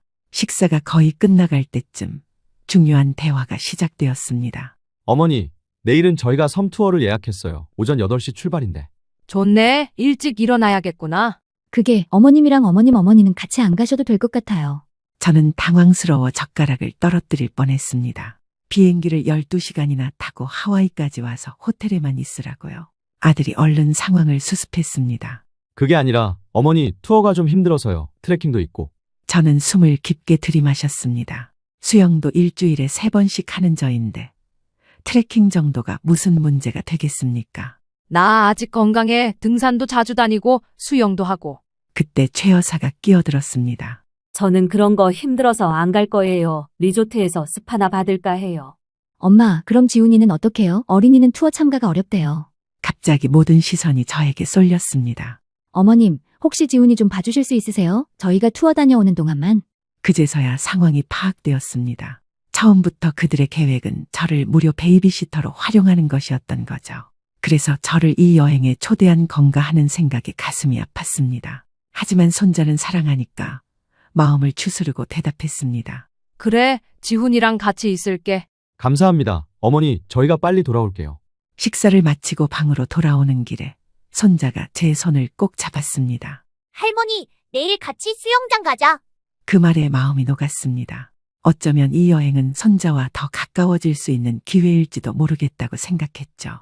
그날 밤 최 여사와 방을 같이 쓰면서 불편함이 있었지만 내일을 기대하며 잠들었습니다. 하지만 다음 날 아침 예상치 못한 일이 벌어졌습니다. 미영이 아침 일찍 저를 찾아왔습니다. 어머님, 지훈이가 오늘 수영장에서 놀고 싶대요. 특히 물 미끄럼틀을. 그래, 같이 놀아줄게. 근데 물 미끄럼틀이 좀 위험할 수 있어서요. 항상 옆에서 지켜봐 주셔야 해요. 미영의 표정이 갑자기 진지해졌습니다. 그리고 혹시라도 사고가 나면 바로 저희에게 연락해 주세요. 번호 저장하셨죠?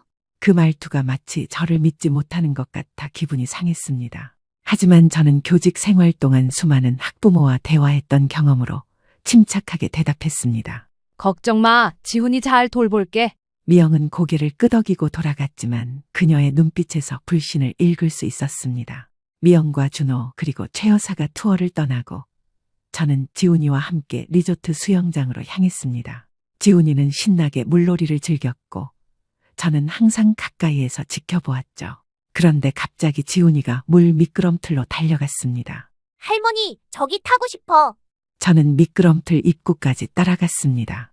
키 제한이 있었지만 지훈이는 간신히 통과할 수 있었습니다. 하지만 미영의 경고가 머릿속에 맴돌았습니다. 위험할 수 있다라는 말이요. 그래서 저는 미끄럼틀 아래로 빠르게 이동해 지훈이가 내려오는 것을 받아주기로 했습니다. 그런데 예상보다 미끄럼틀이 빨랐고 제가 아직 준비되지 않았을 때 지훈이가 물에 첨벙 빠졌습니다. 다행히 지훈이는 웃으며 즐거워했지만 저는 마음이 불안했습니다. 손자가 다치지 않았다는 것에 안도하면서도 만약 무슨 일이 있었다면 어떻게 됐을지 생각하니 가슴이 철렁했습니다. 그날 오후 아들 부부가 투어에서 돌아왔을 때 지훈이는 즐거웠던 물놀이 이야기를 신나게 했습니다. 엄마, 미끄럼틀 탔어. 재밌었어. 그 말에 미영의 표정이 굳어졌습니다. 미끄럼틀이요, 어머님. 제가 위험하다고 했잖아요. 저는 설명하려 했지만 미영은 들으려 하지 않았습니다. 지훈아, 손목에 빨간 자국은 뭐야? 미끄럼틀에서 내려올 때 살짝 긁힌 자국이었습니다.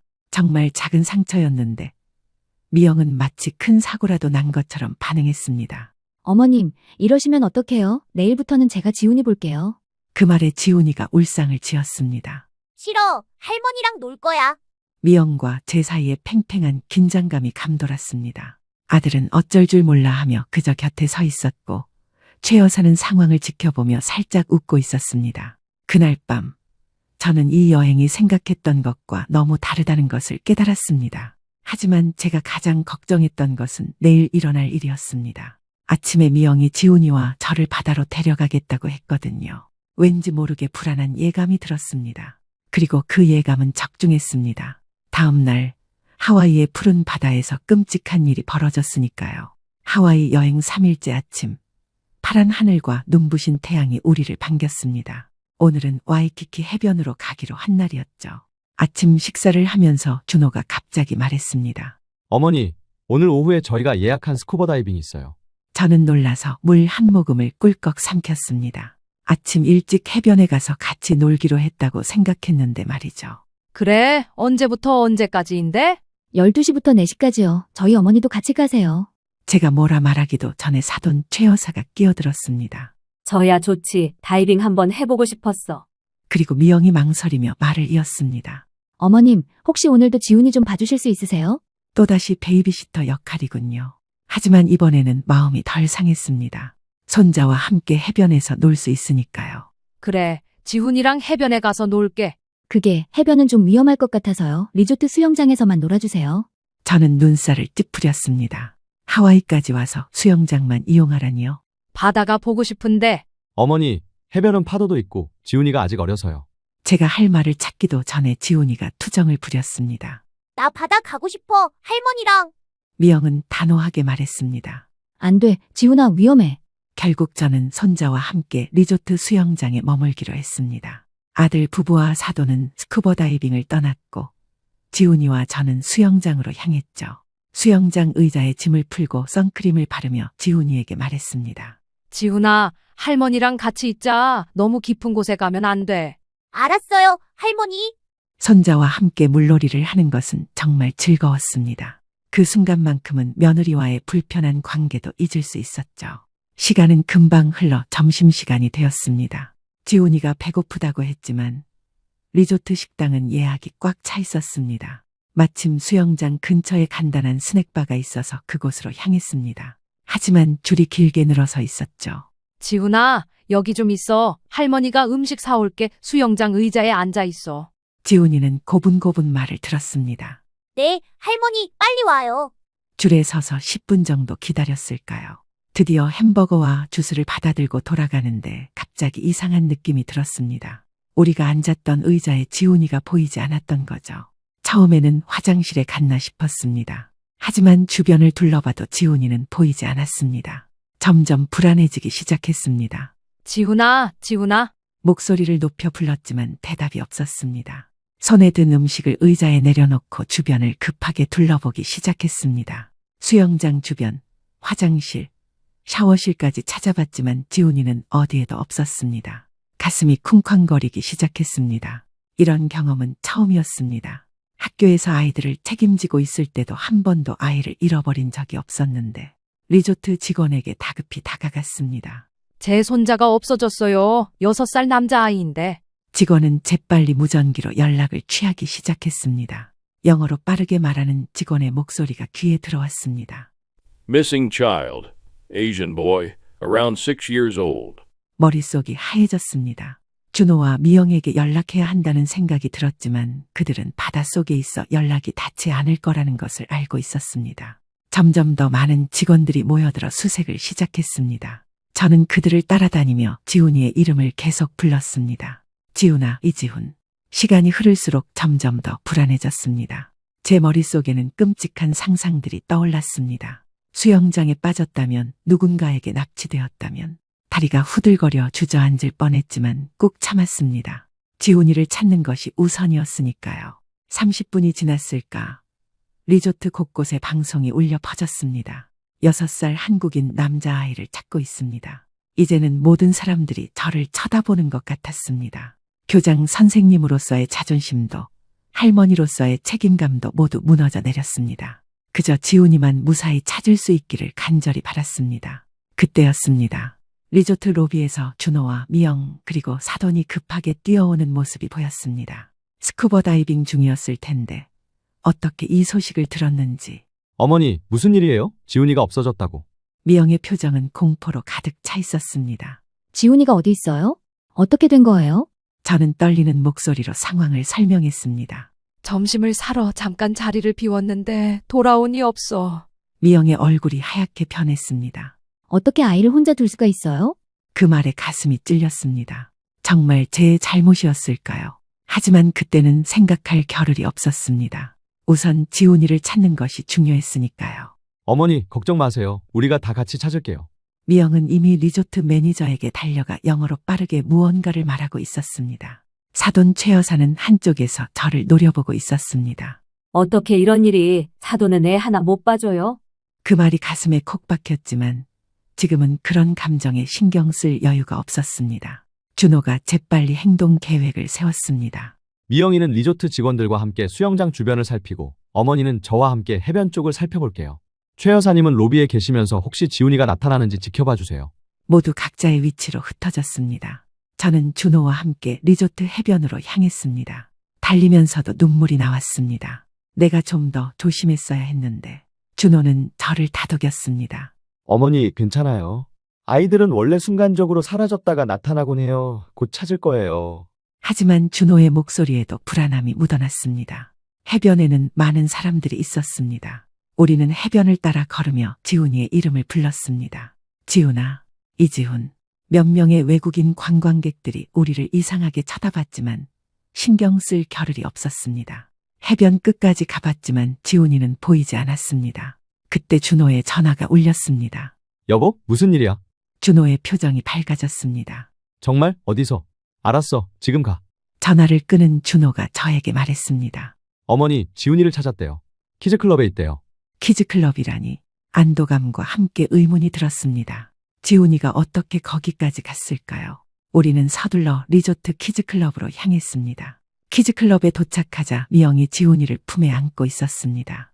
지훈이는 울지도 않고 오히려 즐거워 보였습니다. 할머니, 여기 재밌어요. 그 순간 안도감이 밀려왔습니다. 다리에 힘이 풀려 의자에 주저앉았습니다. 키즈클럽 직원이 영어로 상황을 설명했습니다. 지훈이가 혼자 키즈클럽에 찾아와서 놀고 싶다고 했다는 거였습니다. 이름과 방 번호를 물었지만 제대로 대답하지 못해 한동안 신원을 확인할 수 없었다고 합니다. 그러다 리조트 내 방송을 듣고 연락을 취했다는 거였죠. 안도감도 잠시 미영의 날카로운 목소리가 들려왔습니다. 어머님, 어떻게 이럴 수가 있어요? 아이를 그냥 내버려 두다니. 제 가슴이 철렁 내려앉았습니다. 키즈클럽에서 나와 리조트 로비로 향하는 동안 침묵이 흘렀습니다. 지훈이는 아버지 품에 안겨 있었고 미영은 계속해서 한숨을 쉬고 있었습니다. 로비에 도착하자 사돈 최 여사가 달려왔습니다. 어머, 지훈이 괜찮아. 얼마나 걱정했는지 몰라. 그리고는 저를 노려보며 말했습니다. 어떻게 손자를 잃어버릴 수가 있어요? 정말 이해가 안 가네. 저는 변명할 말을 찾지 못했습니다. 정말 제 잘못이었으니까요. 하지만 모든 일이 풀리고 지훈이가 무사히 돌아온 것만으로도 감사했습니다.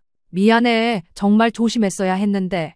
그때 미영이 갑자기 폭발했습니다. 조심했어야 했다고요? 그게 다예요? 우리 아이가 없어졌는데? 저는 놀라서 미영을 바라봤습니다. 공공장소에서 이렇게 소리를 지르는 모습은 처음 보는 것이었습니다. 준호가 미영을 진정시키려 했지만 소용없었습니다. 여보, 진정해. 지훈이는 무사하잖아. 무사하다고? 만약 키즈클럽이 아니라 바다였다면? 누군가에게 납치됐다면? 그 말에 저도 소름이 돋았습니다. 그런 생각은 저도 했었으니까요. 하지만 미영의 다음 말이 저를 완전히 얼어붙게 만들었습니다. 어떻게 아이를 혼자 두고 갈 수 있어요? 정말 미쳤어요? 미쳤어요? 그 순간 미영은 평소 사용하던 어머님이라는 존칭을 유지했지만 그 말투와 표정에는 존중이 완전히 사라져 있었습니다. 격한 감정 상태에서 존칭은 이때 존중은 없는 그 모습이 더욱 모욕적으로 느껴졌습니다. 그 말이 귓가에 맴돌았습니다. 교직 생활 동안 한 번도 들어본 적 없는 말이었습니다. 학부모들로부터 항상 존경과 신뢰를 받아왔던 저였습니다. 그런데 내 며느리가, 내 아들의 아내가 나에게 미쳤다고 했습니다. 눈앞이 캄캄해졌습니다. 준호가 황급히 미영을 말렸습니다. 여보, 그게 무슨 말이야? 어머니한테 그렇게 말하면 안 돼. 하지만 미영은 멈추지 않았습니다. 제 말이 틀렸어요? 아니잖아요. 어린 아이를 혼자 두고 간 사람이 정상인가요? 주변의 시선이 모두 우리에게 쏠렸습니다. 외국인 관광객들은 무슨 일인지 몰라 호기심 어린 눈으로 바라보고 있었습니다. 저는 말없이 그 자리에 서 있었습니다. 사돈 최 여사가 미영의 편을 들며 끼어들었습니다. 그럼 미영이 말이 맞아. 어떻게 손자를 혼자 두고 갈 수가 있어? 정말 이해가 안 돼. 준호만이 저를 변호하려 했습니다. 어머니가 잠깐 음식을 사러 간 거잖아. 누구나 실수할 수 있어. 당신도 그렇게 생각해요? 우리 아들이 정말 위험할 수도 있었다고요? 지훈이가 울기 시작했습니다. 엄마 왜 화내? 미영은 지훈이를 안아 올리며 말했습니다. 지훈아, 괜찮아. 엄마가 지켜줄게. 마치 저로부터 지훈이를 지켜야 한다는 듯한 말투였습니다. 그 순간 가슴 속에서 무언가가 확 무너져 내렸습니다. 더는 참을 수 없었습니다. 그만하자. 제 목소리는 평소보다 낮고 단단했습니다. 더는 이렇게 있을 수 없겠어. 모두가 제 말에 놀란 듯 쳐다봤습니다. 어머니, 무슨 말씀이세요? 나 먼저 한국으로 돌아갈게. 그 말에 모두가 놀랐습니다. 어머니, 그게 무슨 말씀이세요? 아직 3일이나 남았는데. 정말요? 그냥 가버리시겠다고요? 미영의 말투에는 여전히 비난이 묻어 있었습니다. 하지만 저는 이미 결심을 굳혔습니다. 이렇게 지내봤자 서로 불편할 뿐이야. 나는 돌아가겠어. 사돈 최 여사가 비웃듯 말했습니다. 그래, 그게 좋겠네. 어차피 이렇게 된 거. 준호만이 저를 말리려 했습니다. 어머니, 제발 그러지 마세요. 우리 다 같이 여행 마치고 돌아가요. 하지만 제 마음은 이미 정해졌습니다. 준호야, 내 결정이야. 방해하지 마. 교장 선생님 시절의 단호함이 제 목소리에 묻어났습니다. 그리고 준호에게 덧붙였습니다. 너희는 여행 잘 마저 즐기고 와. 걱정하지 말고. 로비를 나와 엘리베이터로 향하는 제 뒤로 준호의 발소리가 들렸습니다. 어머니, 잠시만요. 하지만 저는 돌아보지 않았습니다. 엘리베이터 문이 닫히는 순간 눈물이 볼을 타고 흘러내렸습니다. 방에 돌아와 짐을 싸면서 마음을 다잡았습니다. 이혜숙, 너는 40년 동안 학교를 이끌어온 교장 선생님이야. 이런 모욕을 참을 수는 없어. 짐을 정리하면서 핸드폰으로 항공권을 확인했습니다. 다행히 오늘 밤 한국으로 돌아가는 항공편이 있었습니다. 서둘러 예약을 마치고 마지막으로 방을 둘러봤습니다. 창밖으로 보이는 하와이의 아름다운 풍경이 눈에 들어왔습니다. 평생 꿈꿔왔던 하와이 여행이 이렇게 끝나다니. 하지만 이제 돌이킬 수 없었습니다. 문을 열자 준호가 문 앞에 서 있었습니다. 어머니, 제발 좀 더 생각해 보세요. 이미 항공권 예약했어. 오늘 밤 떠날 거야. 그럼 저라도 같이 모셔다 드릴게요. 필요 없어. 혼자서도 잘 갈 수 있어. 그리고 짐을 들고 준호 옆을 지나쳤습니다. 로비에서 택시를 불러 공항으로 향했습니다. 하와이를 떠나는 내내 마음은 무거웠지만 한편으론 홀가분했습니다. 이제 모든 것을 정리할 시간이 필요했습니다. 비행기 안에서 저는 생각했습니다. 여기서 끝낼 순 없어. 내가 어떤 사람인지 보여줘야겠어. 그리고 결심했습니다. 한국에 돌아가면 제대로 된 반격을 준비하겠다고 말이죠. 하와이에서 서울로 돌아오는 비행기 안. 저는 창문 너머로 보이는 구름들을 멍하니 바라보고 있었습니다. 홀로 급하게 귀국 항공권을 예약하고 공항까지 택시를 타고 가는 과정이 쉽지만은 않았습니다. 영어가 유창한 편이었지만 감정이 격해진 상태에서 공항 직원들과 소통하는 것은 여간 스트레스가 아니었죠. 다행히 모든 과정을 무사히 해결할 수 있었습니다. 12시간이라는 긴 비행 시간 동안 제 머릿속에서는 계속해서 며느리의 말이 메아리 쳤습니다. 정말 미쳤어요. 교직 생활 동안 수많은 학부모와 학생들을 만났지만 이런 모욕적인 말은 처음 들었습니다. 그것도 내 며느리, 내 아들의 아내로부터 말이죠. 비행기가 이륙한 지 1시간쯤 지났을 때 아들 준호에게서 문자가 왔습니다. 어머니, 무사히 탑승하셨나요? 연락 주세요. 그 뒤로도 몇 번의 문자가 더 왔지만 저는 답장하지 않았습니다. 제 마음은 아직 정리되지 않았으니까요. 비행기 안에서 식사를 하면서도 잠을 청하면서도 계속 생각했습니다. 내가 정말 실수한 걸까? 그렇다 해도 그런 말을 들을 만큼. 그때 옆자리에 앉은 할머니가 말을 걸어왔습니다. 혼자 여행 다녀오세요? 저는 억지로 미소를 지으며 대답했습니다. 네, 그렇네요. 그리고 더 이상의 대화를 피하기 위해 눈을 감았습니다. 하지만 마음은 계속 복잡했습니다. 아들 내외와 함께 하와이에 갔다가 혼자 돌아오는 상황이 너무 비참하게 느껴졌습니다. 그리고 무엇보다 속상했던 건 준호조차 제대로 저를 변호해주지 않았다는 점이었습니다. 물론 상황을 진정시키려 했지만 그게 전부였죠. 며느리의 과한 반응에 대해 제대로 말리지도 못했고 사과를 요구하지도 않았습니다. 이런 생각을 하다 보니 점점 화가 치밀어 올랐습니다. 내가 왜 이런 취급을 받아야 하지? 학교에서는 존경받는 교장 선생님이었고 동창회에서는 여전히 리더 역할을 하고 있는 제가 가족에게서는 이런 대우를 받는다니. 비행기가 인천공항에 도착했을 때는 이미 다음날 아침이었습니다. 시차로 인해 피곤했지만 마음은 오히려 더 단단해져 있었습니다. 저는 입국 수속을 마치고 공항 밖으로 나왔습니다. 그리고 혼자 택시를 타고 집으로 향했습니다. 집에 도착하자 적막함이 저를 반겼습니다. 평소와 다를 바 없는 제 집이었지만 오늘따라 더 쓸쓸하게 느껴졌습니다. 짐을 풀고 씻은 후 침대에 누웠습니다. 그제서야 모든 감정이 한꺼번에 밀려왔습니다. 눈물이 볼을 타고 흘러내렸습니다. 하지만 이내 눈물을 닦고 일어났습니다. 이해숙, 너는 항상 강했어. 이런 일에 무너질 순 없어. 제 자신에게 말했습니다. 그리고 핸드폰을 확인했습니다. 아들 준호에게서 온 문자와 부재 중 전화가 여러 개 있었습니다. 마지막 문자를 열어보았습니다. 어머니 도착하셨나요? 걱정되네요. 저희는 내일 저녁에 도착합니다. 바로 어머니 댁으로 찾아뵐게요. 저는 한참을 고민하다가 짧게 답장을 보냈습니다. 도착했다. 찾아올 필요 없다. 그리고 핸드폰을 끄고 다시 침대에 누웠습니다. 그날 밤 저는 결심했습니다. 더 이상 참고 견디지 않겠다고. 이제는 제가 누구인지 보여줄 때가 되었다고 말이죠. 다음 날 아침 일찍 눈을 떴습니다. 시차 적응이 안 되어 새벽 4시부터 깨어 있었지만 의외로 머릿속은 맑았습니다. 커피 한 잔을 마시며 창밖을 바라보았습니다.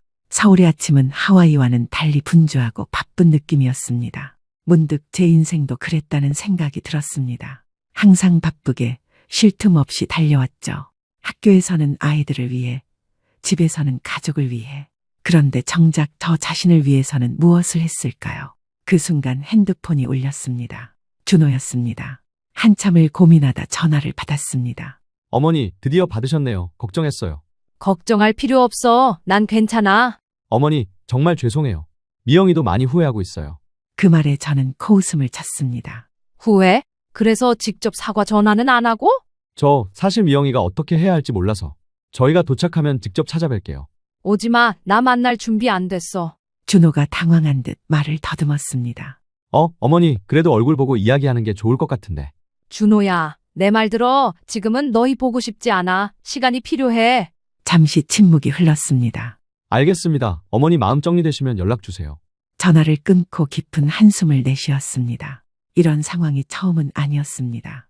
그동안 미영의 무리한 행동들을 참아왔지만 이번만큼 심각한 적은 없었죠. 하지만 항상 제가 참고 넘어갔습니다. 며느리니까, 가족이니까, 손자를 위해서라는 이유로 말이죠. 그런데 이번엔 달랐습니다. 더 이상 참을 수 없었습니다. 저는 오랜 친구 윤정희에게 전화를 걸었습니다. 윤정희는 제가 교장으로 있을 때 교감으로 함께 일했던 사이였습니다. 정희야, 나 좀 만날 수 있을까? 혜수가 왜 그래? 목소리가 안 좋네. 얘기할 게 좀 있어. 오늘 시간 돼? 그래, 점심때 우리 단골 식당에서 만나자. 약속 시간이 될 때까지 저는 앨범을 꺼내 옛 사진들을 보았습니다. 준호가 어렸을 때 사진, 지훈이가 태어났을 때 사진, 행복했던 순간들이 담긴 사진들이었습니다. 그런데 사진을 보면 볼수록 마음이 더 아팠습니다. 저는 사진첩을 덮고 준비를 시작했습니다. 점심시간 윤정희를 만났습니다. 오랜 친구는 제 얼굴을 보자마자 알아챘습니다. 무슨 일 있었지? 얼굴이 안 좋아 보여. 저는 하와이에서 있었던 일을 모두 털어놓았습니다. 윤정희는 제 이야기를 듣고 분노했습니다. 뭐라고? 미쳤다고? 어떻게 시어머니한테 그런 말을 할 수 있어? 나도 이해가 안 돼. 그동안 많이 참았는데 이번엔 정말? 혜수가 너무 참지 마. 우리 나이에 스트레스 받으면 건강에 안 좋아. 그리고 윤정희가 중요한 질문을 했습니다. 그래서 이제 어떻게 할 거야? 그 질문에 저는 잠시 생각에 잠겼습니다. 그리고 결심한 바를 말했습니다. 확실히 보여줄 거야. 내가 누군지. 윤정희의 눈이 커졌습니다. 무슨 뜻이야? 아직 구체적인 계획은 없어. 하지만 이대로 넘어갈 순 없어. 식사를 마치고 헤어질 때 윤정희가 저에게 말했습니다. 혜수가 너 혹시 도움이 필요하면 언제든 연락해. 우리가 얼마나 많은 인맥을 가지고 있는데. 그 말이 제 머릿속에 맴돌았습니다. 그래, 나는 혼자가 아니야. 집으로 돌아오는 길에 문득 아이디어가 떠올랐습니다. 제가 교장으로 있을 때 가르쳤던 제자 중에 지금 유명한 변호사가 된 사람이 있었습니다. 김태현 변호사. 작년 동문회에서 만났을 때 명함을 받았던 기억이 났습니다. 집에 돌아와 서랍을 뒤져 명함을 찾았습니다. 그리고 전화를 걸었습니다. 태연아, 나 이혜숙 선생님이야. 선생님, 안녕하세요. 갑자기 어쩐 일이세요? 상담 좀 받고 싶어서 시간 괜찮니? 네. 선생님을 위해서라면 언제든지요. 내일 오전에 시간 되세요? 그래, 고마워. 전화를 끊고 창밖을 바라봤습니다. 제 마음은 이제 확고했습니다. 다음 날 오전, 저는 김태연 변호사 사무실을 찾았습니다. 태연은 여전히 공손하고 예의 바른 제자였습니다. 선생님, 이렇게 찾아주셔서 영광입니다. 무슨 일로 오셨나요? 저는 차분하게 제 상황을 설명했습니다. 하와이에서 있었던 일, 며느리의 모욕적인 발언, 그리고 제가 원하는 것까지. 태연은 진지하게 경청한 후 조언을 해주었습니다. 선생님, 법적으로는 명예훼손이나 모욕죄를 고려해 볼 수 있지만 가족 간의 일이라 복잡할 수 있습니다. 난 법적 조치를 원하는 게 아니야. 다만 내 존엄성을 지키고 싶을 뿐이야. 그렇다면 다른 방법을 생각해 봐야 할 것 같습니다. 태연은 잠시 생각하더니 제안했습니다. 혹시 며느리분의 직장에 대해 아시나요? 외국계 회사에서 마케팅 일을 한다고 들었어. 회사 이름은요? 글로벌 마케팅 그룹이라고 했던 것 같아. 태연의 눈이 반짝였습니다. 그 회사라면 제가 잘 아는 분이 임원으로 계시는데? 저는 잠시 망설였습니다. 제가 정말 이런 방식으로 대응해야 하나 싶었죠. 하지만 며느리에 미쳤어요. 발언이 다시 떠올랐습니다. 그리고 결심했습니다. 태연아, 도움을 청할게. 태연은 고개를 끄덕였습니다. 선생님을 위해서라면 기꺼이 돕겠습니다. 제가 몇 가지 알아볼게요. 변호사 사무실을 나온 후 저는 가볍게 걸으며 생각을 정리했습니다. 이것은 단순한 복수가 아니었습니다. 제 존엄성을 되찾는 과정이었죠. 집으로 돌아와 아들 준호에게서 온 문자를 확인했습니다. 어머니, 저희 오늘 저녁에 도착합니다. 정말 죄송합니다. 꼭 뵙고 싶습니다.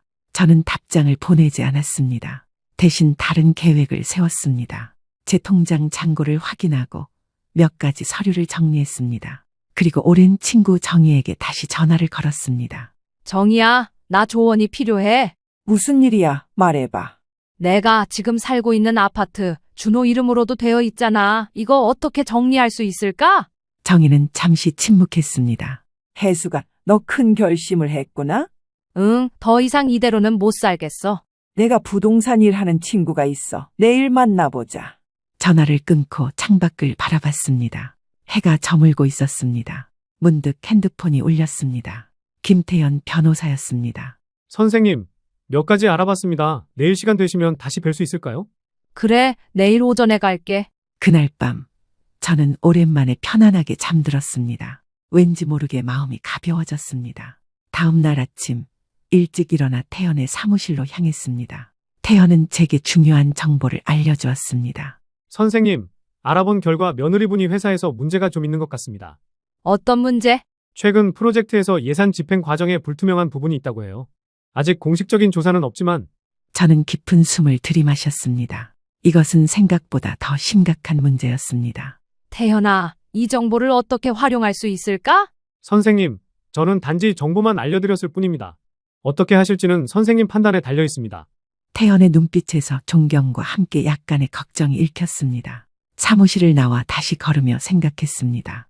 이 정보를 이용해 미영을 공경에 빠뜨릴 수도 있었지만 그건 제가 원하는 방식이 아니었습니다. 저는 그저 제 존엄성을 되찾고 싶었을 뿐이니까요. 하지만 이 정보는 확실히 유용할 것 같았습니다. 정희를 만나 부동산 이야기를 마치고 집으로 돌아오는 길에 핸드폰이 울렸습니다.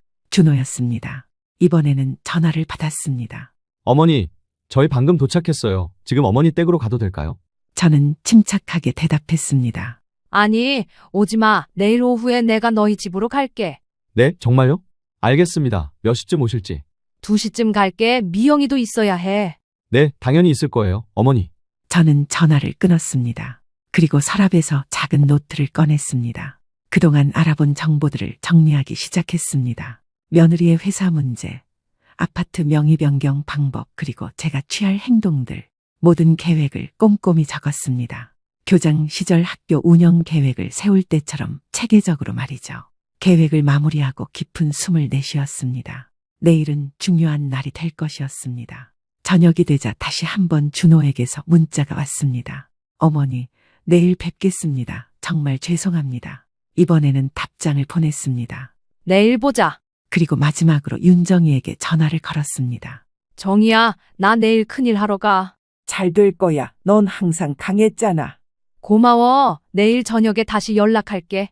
전화를 끊고 침대에 누웠습니다. 내일의 만남을 생각하니 가슴이 두근거렸습니다. 하지만 이제는 두려움이 아니었습니다. 교직 생활 동안 쌓아온 단단함과 결단력이 되살아났습니다. 저는 이제 약한 시어머니가 아니었습니다. 존중받아 마땅한 한 인간으로서 제 권리를 되찾으러 가는 중이었습니다. 그리고 내일 모든 것이 바뀔 것이었습니다. 약속한 날 오후 2시, 저는 정확히 준호와 미영의 아파트 앞에 도착했습니다. 평소였다면 손주 지훈이를 생각하며 작은 선물이라도 들고 갔겠지만 오늘은 그러지 않았습니다. 아무것도 들지 않은 빈손. 하지만 단단한 결심을 품고 초인종을 눌렀습니다. 문을 연 것은 준호였습니다. 어머니, 오셨군요. 들어오세요. 준호의 얼굴에는 불안함이 가득했습니다. 거실로 들어서자 미영이 긴장한 모습으로 서 있었습니다. 어머님, 안녕하세요. 평소와 달리 조심스러운 목소리였습니다. 제가 들어서자 지훈이가 뛰어와 안겼습니다. 할머니, 왜 혼자 갔어요? 저도 할머니랑 같이 갈 거였는데.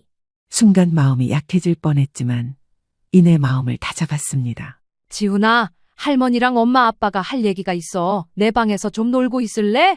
지훈이가 아쉬운 표정을 지었지만 부모의 눈치를 보더니 고개를 끄덕이고 방으로 들어갔습니다. 거실에는 어색한 침묵이 흘렀습니다. 준호가 먼저 입을 열었습니다. 어머니, 정말 죄송합니다. 하와이에서 그런 일이 있어서. 제가 손을 들어 준호의 말을 끊었습니다. 미영이가 할 말이 있지 않니? 미영은 얼굴을 붉히며 고개를 숙였습니다. 어머님, 정말 죄송합니다. 너무 놀라고 당황해서 제가 말실수를 했어요. 말실수라니 그게 말실수였을까요? 저는 차분하게 대답했습니다. 미영아, 그건 말실수가 아니었어. 내 마음속에 있던 생각이 튀어나온 거지. 미영이 당황한 눈빛으로 저를 쳐다봤습니다. 아니에요. 어머님, 정말 그런 뜻이 아니었어요. 저도 어머님을 존경하고. 존경? 그래서 공공장소에서 미쳤어요. 라고 소리친 거니? 제 단호한 질문에 미영은 말문이 막혔습니다. 준호가 다시 끼어들었습니다. 어머니, 미영이도 정말 잘못했다고 반성하고 있어요. 우리 이제 화해하고. 준호야, 너도 문제야. 네 아내가 내 어머니에게 그런 모욕적인 말을 했는데 제대로 말리지도 않았잖니. 준호는 고개를 숙였습니다. 저는 자리에서 일어나 창가로 걸어갔습니다. 창밖으로 보이는 도시 풍경을 잠시 바라보다가 다시 돌아와 앉았습니다. 나는 오늘 중요한 얘기를 하러 왔어. 두 사람의 표정이 긴장으로 굳어졌습니다. 미영아, 네 회사에서 문제가 있다면서? 미영의 얼굴이 창백해졌습니다. 무슨 말씀이세요?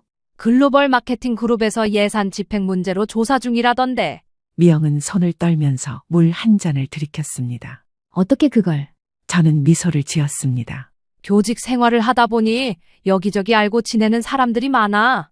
네가 생각하는 것보다 훨씬 더. 준호는 당황한 표정으로 미영을 바라봤습니다. 여보, 무슨 일이야? 회사에 무슨 문제가 있어? 미영은 말을 더듬었습니다. 그게 조금 오해가 있었던 거예요. 이미 다 해결됐어요. 저는 고개를 저었습니다. 아직 끝나지 않았어. 내일 정식 조사가 시작될 예정이야. 미영의 얼굴이 더욱 창백해졌습니다. 준호는 혼란스러운 표정으로 저와 미영을 번갈아 쳐다봤습니다. 어머니, 이게 다 무슨 말씀이세요? 어떻게 미영이 회사 일을 아시는 거죠? 그건 중요하지 않아. 중요한 건 이제부터야. 저는 가방에서 서류 한 장을 꺼냈습니다. 서류를 테이블 위에 올려놓자 준호가 집어들었습니다. 아들의 표정이 점점 심각해졌습니다. 이게 무슨? 우리 아파트 소유권 이전 서류야. 네 이름으로도 되어 있던 걸 모두 내 단독 명의로 바꾸는 거지. 준호의 눈이 커졌습니다. 어머니, 갑자기 이게 무슨 말씀이세요? 내 재산은 내가 관리하고 싶어. 더 이상 너희에게 의존하고 싶지 않아.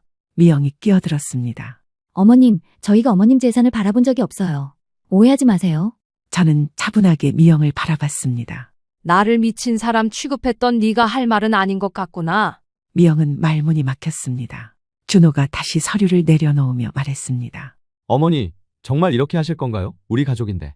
가족? 그래, 우린 가족이야. 하지만 가족이라고 해서 존중받지 못할 이유는 없어. 저는 가방에서 또 다른 서류를 꺼냈습니다. 그리고 이건 미영이 회사 일과 관련해서 내가 알게 된 정보들이야. 미영이 화들짝 놀라 서류를 가리켰습니다. 그걸 어떻게? 내 제자 중에 너희 회사 법무팀에 있는 사람이 있어. 오랜 인연이지. 저는 미영의 눈을 똑바로 바라보며 말했습니다. 미영아, 난 네가 생각하는 것보다 훨씬 더 많은 사람들과 연결되어 있어. 교직에 몸담으며 수천 명의 제자들을 가르쳤고 그들은 이제 사회 각계각층에서 활동하고 있지. 준호의 얼굴에 당혹감이 가득했습니다. 어머니, 설마 미영이 회사 일로 무슨 조치를 취하시려는 건 아니죠? 그건 미영이의 행동에 달려 있어. 미영은 눈물을 글썽이며 손을 떨었습니다. 어머님, 제발 그러지 마세요. 제가 정말 잘못했어요. 저는 잠시 침묵했습니다. 그리고 천천히 말을 이어갔습니다. 나는 너희를 파멸시키려는 게 아니야. 다만 내가 누구인지 알려주고 싶었을 뿐이야. 그리고 서류를 다시 가방에 넣었습니다. 미영아, 나는 이 정보를 가지고 너를 해치려는 게 아니야. 다만 네가 나를 더 이상 그냥 할머니로만 보지 않았으면 해. 미영의 눈에서 눈물이 흘러내렸습니다. 어머님, 정말 죄송합니다. 제가 너무 경솔했어요. 준호도 고개를 숙였습니다. 어머니, 저도 정말 죄송합니다. 제가 더 현명하게 대처했어야 했는데. 저는 깊은 숨을 내쉬었습니다. 나는 너희에게 화가 났지만 미워하지는 않아. 다만 이제부터는 서로 존중하며 지냈으면 좋겠어. 잠시 침묵이 흘렀습니다.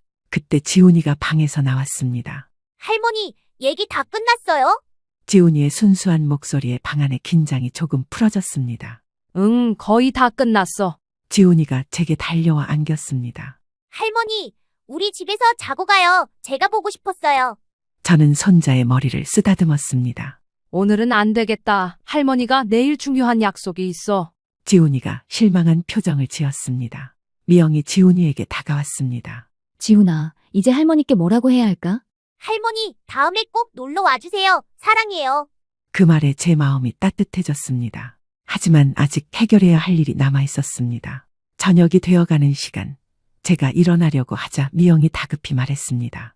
어머님, 가시기 전에 제 회사 일에 대해 좀 더 말씀해 주실 수 있을까요? 저는 다시 자리에 앉았습니다. 미영아, 네가 회사에서 진행한 글로벌 브랜드 확장 프로젝트에 문제가 있다는 제보가 들어왔다더구나. 미영의 얼굴이 창백해졌습니다. 어떤 제보요? 물론 내가 알고 있는 정보는 제한적이야. 제자가 모든 내부 정보를 알려줄 수는 없었겠지. 하지만 기본적인 사실은 확인했어. 이렇게 솔직하게 말하니 오히려 제 말에 더 무게가 실리는 것 같았습니다. 예산을 부풀려서 집행하고 일부를 개인 용도로 전용했다는 의혹이 있다고 해. 준호가 충격을 받은 듯 미영을 바라봤습니다. 여보, 이게 무슨 소리야?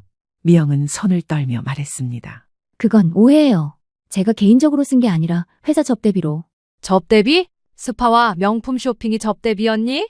미영의 눈이 커졌습니다. 어떻게 그것까지? 준호가 혼란스러운 표정으로 물었습니다. 여보, 도대체 무슨 일이야? 솔직히 말해봐. 미영은 결국 울음을 터뜨렸습니다. 그냥 회사에서 너무 스트레스 받아서 접대비 일부를 개인적으로 썼어요. 하지만 많지 않았고 나중에 갚을 생각이었어요. 준호는 충격받은 표정으로 한동안 말을 잇지 못했습니다. 저는 미영을 차분히 바라보며 말했습니다. 미영아, 네가 지금 큰 위기에 처해 있어. 내일부터 정식 내부 감사가 시작된다고 해. 어떡하죠? 저 회사 잘리면 어떡해요? 미영의 눈에는 공포가 가득했습니다. 이제 제가 준비한 마지막 카드를 내밀 때였습니다. 하지만 아직 늦지 않았어. 내가 도울 수 있어. 미영과 준호가 동시에 저를 바라봤습니다. 어머니가 어떻게 도우실 수 있어요? 내 제자 중에 너희 회사 감사팀장이 있어. 내가 그에게 연락해서 이번 일이 큰 문제가 되지 않도록 조언을 구할 수 있어. 미영의 눈에 희망의 빛이 어렸습니다. 정말요? 어머님이 그렇게 해주실 수 있으세요? 저는 고개를 끄덕였습니다. 물론 네가 잘못한 일에 대한 책임은 져야 해. 하지만 너무 가혹한 처벌을 받지 않도록 도울 수는 있지. 미영은 눈물을 흘리며 바닥에 무릎을 꿇었습니다. 어머님, 정말 감사합니다. 제가 너무 어리석었어요. 어머님을 그렇게 대해서 정말 죄송합니다. 준호도 미영 옆에 무릎을 꿇었습니다. 어머니, 정말 감사합니다. 저희가 너무 잘못했어요. 저는 두 사람을 일으켜 세웠습니다. 미영은 계속해서 눈물을 흘렸습니다. 어머님, 제가 왜 그랬는지 모르겠어요. 자존심 때문에 어머님께 무리하게 굴었어요. 미영아, 우리 모두 실수를 해. 중요한 건 그 실수를 인정하고 배우는 거야. 저는 가방에서 마지막 서류를 꺼냈습니다. 이건 내가 제자를 통해 받은 회사 내부 감사 일정이야.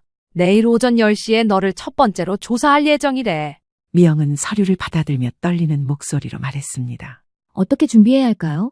진실을 말하는 게 최선이야. 그리고 이 일을 교훈 삼아 더 이상 그런 실수를 하지 않겠다고 약속하렴. 미영은 고개를 끄덕였습니다. 저는 일어서서 가방을 들었습니다. 이제 가봐야겠다. 내일 아침 일찍 연락할게. 준호가 저를 현관까지 배웅했습니다. 어머니, 정말 감사합니다. 저희가 많이 반성하고 있어요. 저는 아들의 어깨를 토닥였습니다. 준호야, 넌 내 아들이야. 어떤 일이 있어도 그건 변하지 않아. 아파트를 나와 택시를 타고 집으로 향하는 길. 제 마음은 복잡했습니다. 오늘 보여준 강단이 과했을까요? 하지만 이런 과정이 없었다면 진정한 화해와 존중은 불가능했을 것이라고 생각했습니다. 집에 도착하자마자 정희에게 전화를 걸었습니다. 정희야, 다녀왔어. 어땠어? 작전은 성공했어. 응, 생각보다 잘 됐어. 역시 우리 해숙이야. 교장 선생님의 품격을 보여줬구나. 저는 웃으며 대답했습니다. 그런데 정희야, 사실은? 전화기 너머로 정희의 목소리가 들려왔습니다. 응, 무슨 일이야? 저는 잠시 망설이다 말을 이었습니다. 사실 오늘 내가 말한 것 중에는 완전한 진실이 아닌 것도 있었어. 뭐, 어떤 거? 내일 이야기해 줄게. 내일 아침에 우리 단골 카페에서 만나자. 전화를 끊고 창밖을 바라봤습니다. 마음 한구석에는 작은 죄책감이 있었지만 오늘의 결과에 후회는 없었습니다. 이제 모든 것이 제자리를 찾아가고 있었습니다. 그리고 내일 마지막 반전을 준비할 시간이었습니다. 다음 날 아침 저는 정희와 약속한 카페에서 어제 있었던 일을 모두 이야기했습니다. 해수가, 너 정말 대단하다. 그렇게 확실하게 보여줬으니 이제 며느리도 반성하겠지? 글쎄, 나도 잘 모르겠어. 하지만 어제 말했듯이 내가 다 진실만 말한 건 아니야. 정희의 눈이 커졌습니다. 뭐, 어떤 부분이? 사실 미영이 회사 일은 내가 조금 과장했어. 정희의 표정이 놀라움으로 가득 찼습니다. 물론 내 제자가 그 회사에 있는 건 사실이야. 하지만 미영이가 큰 문제를 일으킨 건 아니야. 그저 작은 회계 오류 정도였지. 그런데 왜 그렇게 크게 이야기한 거야? 미영이에게 경각심을 주고 싶었어. 그리고 내가 누군지 보여주고 싶었던 거지. 정희는 잠시 침묵하다가 웃음을 터뜨렸습니다. 역시 우리 해숙이야. 교장 선생님다운 지혜로운 방법이었어. 커피를 마시며 이야기를 나누던 중 제 핸드폰이 울렸습니다. 준호였습니다. 어머니, 괜찮으시면 오늘 저희 집에 와주실 수 있을까요? 미영이가 어머니께 드릴 말씀이 있대요. 그래, 몇 시에 갈까? 점심시간에 와주세요. 저희가 식사 준비할게요. 정희와 헤어진 후 저는 집으로 돌아와 준비를 했습니다. 오늘은 제가 어제 과장했던 이야기에 대한 진실을 밝힐 생각이었습니다. 정오가 되자 저는 준호의 아파트에 도착했습니다. 문을 열자 지훈이가 달려와 안겼습니다. 할머니 오셨어요? 거실로 들어서니 준호와 미영이 긴장한 표정으로 서 있었습니다. 그런데 뜻밖에도 사돈 최 여사도 함께 있었습니다. 최 여사는 미영을 데리고 하와이에서 함께 돌아온 모양이었습니다. 안녕하세요. 사돈, 잘 지내셨어요? 평소와 달리 공손한 인사였습니다. 네, 사돈도 잘 지내셨나요? 미영이 떨리는 목소리로 말했습니다. 어머님, 앉으세요. 저희가 준비한 식사가 있어요. 미영의 태도가 완전히 달라진 것을 보고 의아했습니다. 나중에 알게 되었지만 어제 제가 돌아간 후 준호가 미영과 사돈에게 진지한 대화를 나눴다고 합니다. 준호가 처음으로 강하게 자기 주장을 했고 어머니를 존중해야 한다고 단호하게 말했다고 하더군요. 테이블에는 정성스럽게 차린 음식들이 놓여 있었습니다. 제가 좋아하는 메뉴들이었습니다. 자리에 앉자 미영이 갑자기 무릎을 꿇었습니다. 어머님, 정말 죄송합니다. 하와이에서 어머님께 무례하게 굴었던 것, 특히 미쳤어요라고 말씀드린 것, 정말 잘못했습니다. 준호도 미영 옆에 무릎을 꿇었습니다. 어머니, 저도 정말 죄송합니다. 어머님을 제대로 지켜드리지 못했어요. 이렇게까지 할 필요는 없었는데 두 사람의 진심 어린 사과에 제 마음이 조금 움직였습니다. 일어나, 이렇게까지 할 필요 없어. 최 여사도 고개를 숙였습니다. 사돈, 저도 하와이에서 제대로 말리지 못하고 오히려 미영이 편을 들었던 것 같아요. 죄송합니다. 정말 놀라운 변화였습니다. 미영은 눈물을 흘리며 제 손을 잡았습니다. 어머님, 어제 말씀해주신 회사 일 때문에 밤새 고민했어요. 오늘 아침 일찍 회사에 가서 모든 것을 솔직하게 말했습니다. 저는 놀라서 미영을 바라봤습니다. 정말 어떻게 됐어? 처음에는 많이 놀라셨지만 제가 자진해서 고백한 것과 금액이 크지 않은 것을 고려해 징계 수준에서 마무리하기로 했어요. 저는 미영의 용기에 감동했습니다. 식사를 하면서 저는 마음을 정리했습니다. 이제 제가 진실을 말할 차례였습니다. 사실 나도 너희에게 말해야 할 게 있어. 모두의 시선이 저에게 집중됐습니다. 미영아, 어제 내가 말한 회사 일은 사실 조금 과장된 부분이 있었어. 미영의 눈이 커졌습니다. 네? 무슨 뜻이세요? 물론 내 제자가 네 회사에 있는 건 사실이야. 하지만 네가 큰 문제를 일으킨 건 아니었어. 그저 작은 회계 오류 정도였지. 준호와 미영은 충격받은 표정이었습니다. 그럼 어머니가 어제 그래, 내가 조금 과장했어. 하지만 미영이가 자진해서 회사에 이야기한 건 정말 잘한 일이야. 그런 용기와 정직함이 중요하니까. 미영은 혼란스러운 표정이었지만 이내 안도의 미소를 지었습니다. 그래도 제가 회사 일을 조금 부주의하게 처리한 건 사실이에요. 이번 일을 교훈 삼아 더 꼼꼼하게 일하겠습니다. 저는 미영의 어깨를 토닥였습니다. 그리고 아파트 소유권 이전 서류도 실제로 준비한 건 아니야. 그저 너희에게 경각심을 주고 싶었을 뿐이야. 준호가 안도의 한숨을 내쉬었습니다. 어머니, 하지만 내가 교직에 몸담으며 많은 인맥을 쌓았다는 건 사실이야. 그리고 난 그저 할머니가 아니라 존중받아 마땅한 한 사람이라는 것도. 지훈이가 갑자기 제게 달려와 안겼습니다. 할머니 최고. 우리 할머니는 슈퍼히어로야. 모두가 웃음을 터뜨렸습니다. 이제야 진정한 화해의 시간이 온 것 같았습니다. 점심 식사를 마치고 커피를 마시며 우리는 앞으로의 계획에 대해 이야기했습니다. 난 다음 달에 필리핀으로 봉사활동을 가려고 해. 은퇴 교사들이 모여서 현지 아이들을 가르치는 프로그램이야. 정말요? 어머니, 그런 계획이 있으셨군요. 응, 오래전부터 생각해왔어. 이제 실행할 때가 된 것 같아. 미영이 조심스럽게 물었습니다. 얼마나 계실 예정이세요? 한 달 정도. 너무 걱정하지 마. 요즘은 화상통화도 잘 되니까. 지훈이가 슬픈 표정을 지었습니다. 할머니 보고 싶을 거예요. 할머니도 지훈이가 보고 싶을 거야. 하지만 할머니가 돌아오면 재미있는 이야기를 많이 들려줄게. 미영이 진지한 표정으로 말했습니다. 어머님, 이번 일로 정말 많이 배웠어요. 앞으로는 어머님을 더 존중하고 배려하겠습니다. 고마워. 미영아, 나도 너희 가족의 일원으로서 더 이해하려고 노력할게. 준호가 제 손을 꼭 잡았습니다. 어머니, 필리핀 다녀오시면 우리 함께 제주도 여행 한번 가요. 이번에는 정말 가족 여행으로요. 그래, 좋은 생각이야. 최 여사도 웃으며 말했습니다. 저도 함께 가도 될까요? 이번에는 더 배려하고 존중하면서요. 저는 미소를 지으며 고개를 끄덕였습니다. 물론이죠, 사돈. 그렇게 우리 가족의 새로운 시작이 열렸습니다. 집으로 돌아오는 길, 저는 하늘을 바라보며 생각했습니다. 이번 일을 통해 제가 단순히 할머니가 아니라 여전히 존중받을 자격이 있는 한 사람이라는 것을 보여줄 수 있었습니다. 그리고 가족 모두가 서로를 더 이해하고 존중하게 되었죠. 집에 도착해 정희에게 전화를 걸었습니다. 정희야, 모든 게 잘 풀렸어? 정말 어떻게 됐어? 진실을 말했더니 오히려 더 좋은 결과가 나왔어. 미영이도 사돈도 모두 변했어. 역시 우리 해숙이. 그럼 필리핀 봉사활동은 계획대로 가는 거지? 그럼 이제 내 인생의 새 챕터를 열 시간이야. 전화를 끊고 창밖을 바라봤습니다. 69세. 하지만 제 인생은 여전히 현재 진행형이었습니다. 교장 선생님으로서의 경험과 지혜는 은퇴 후에도 제 삶의 중요한 자산이 되었고 앞으로도 그럴 것입니다. 저는 이제 당당하게 제 길을 걸어갈 준비가 되어 있었습니다. 존중받는 어머니로, 할머니로, 그리고 무엇보다 한 사람으로서 말이죠.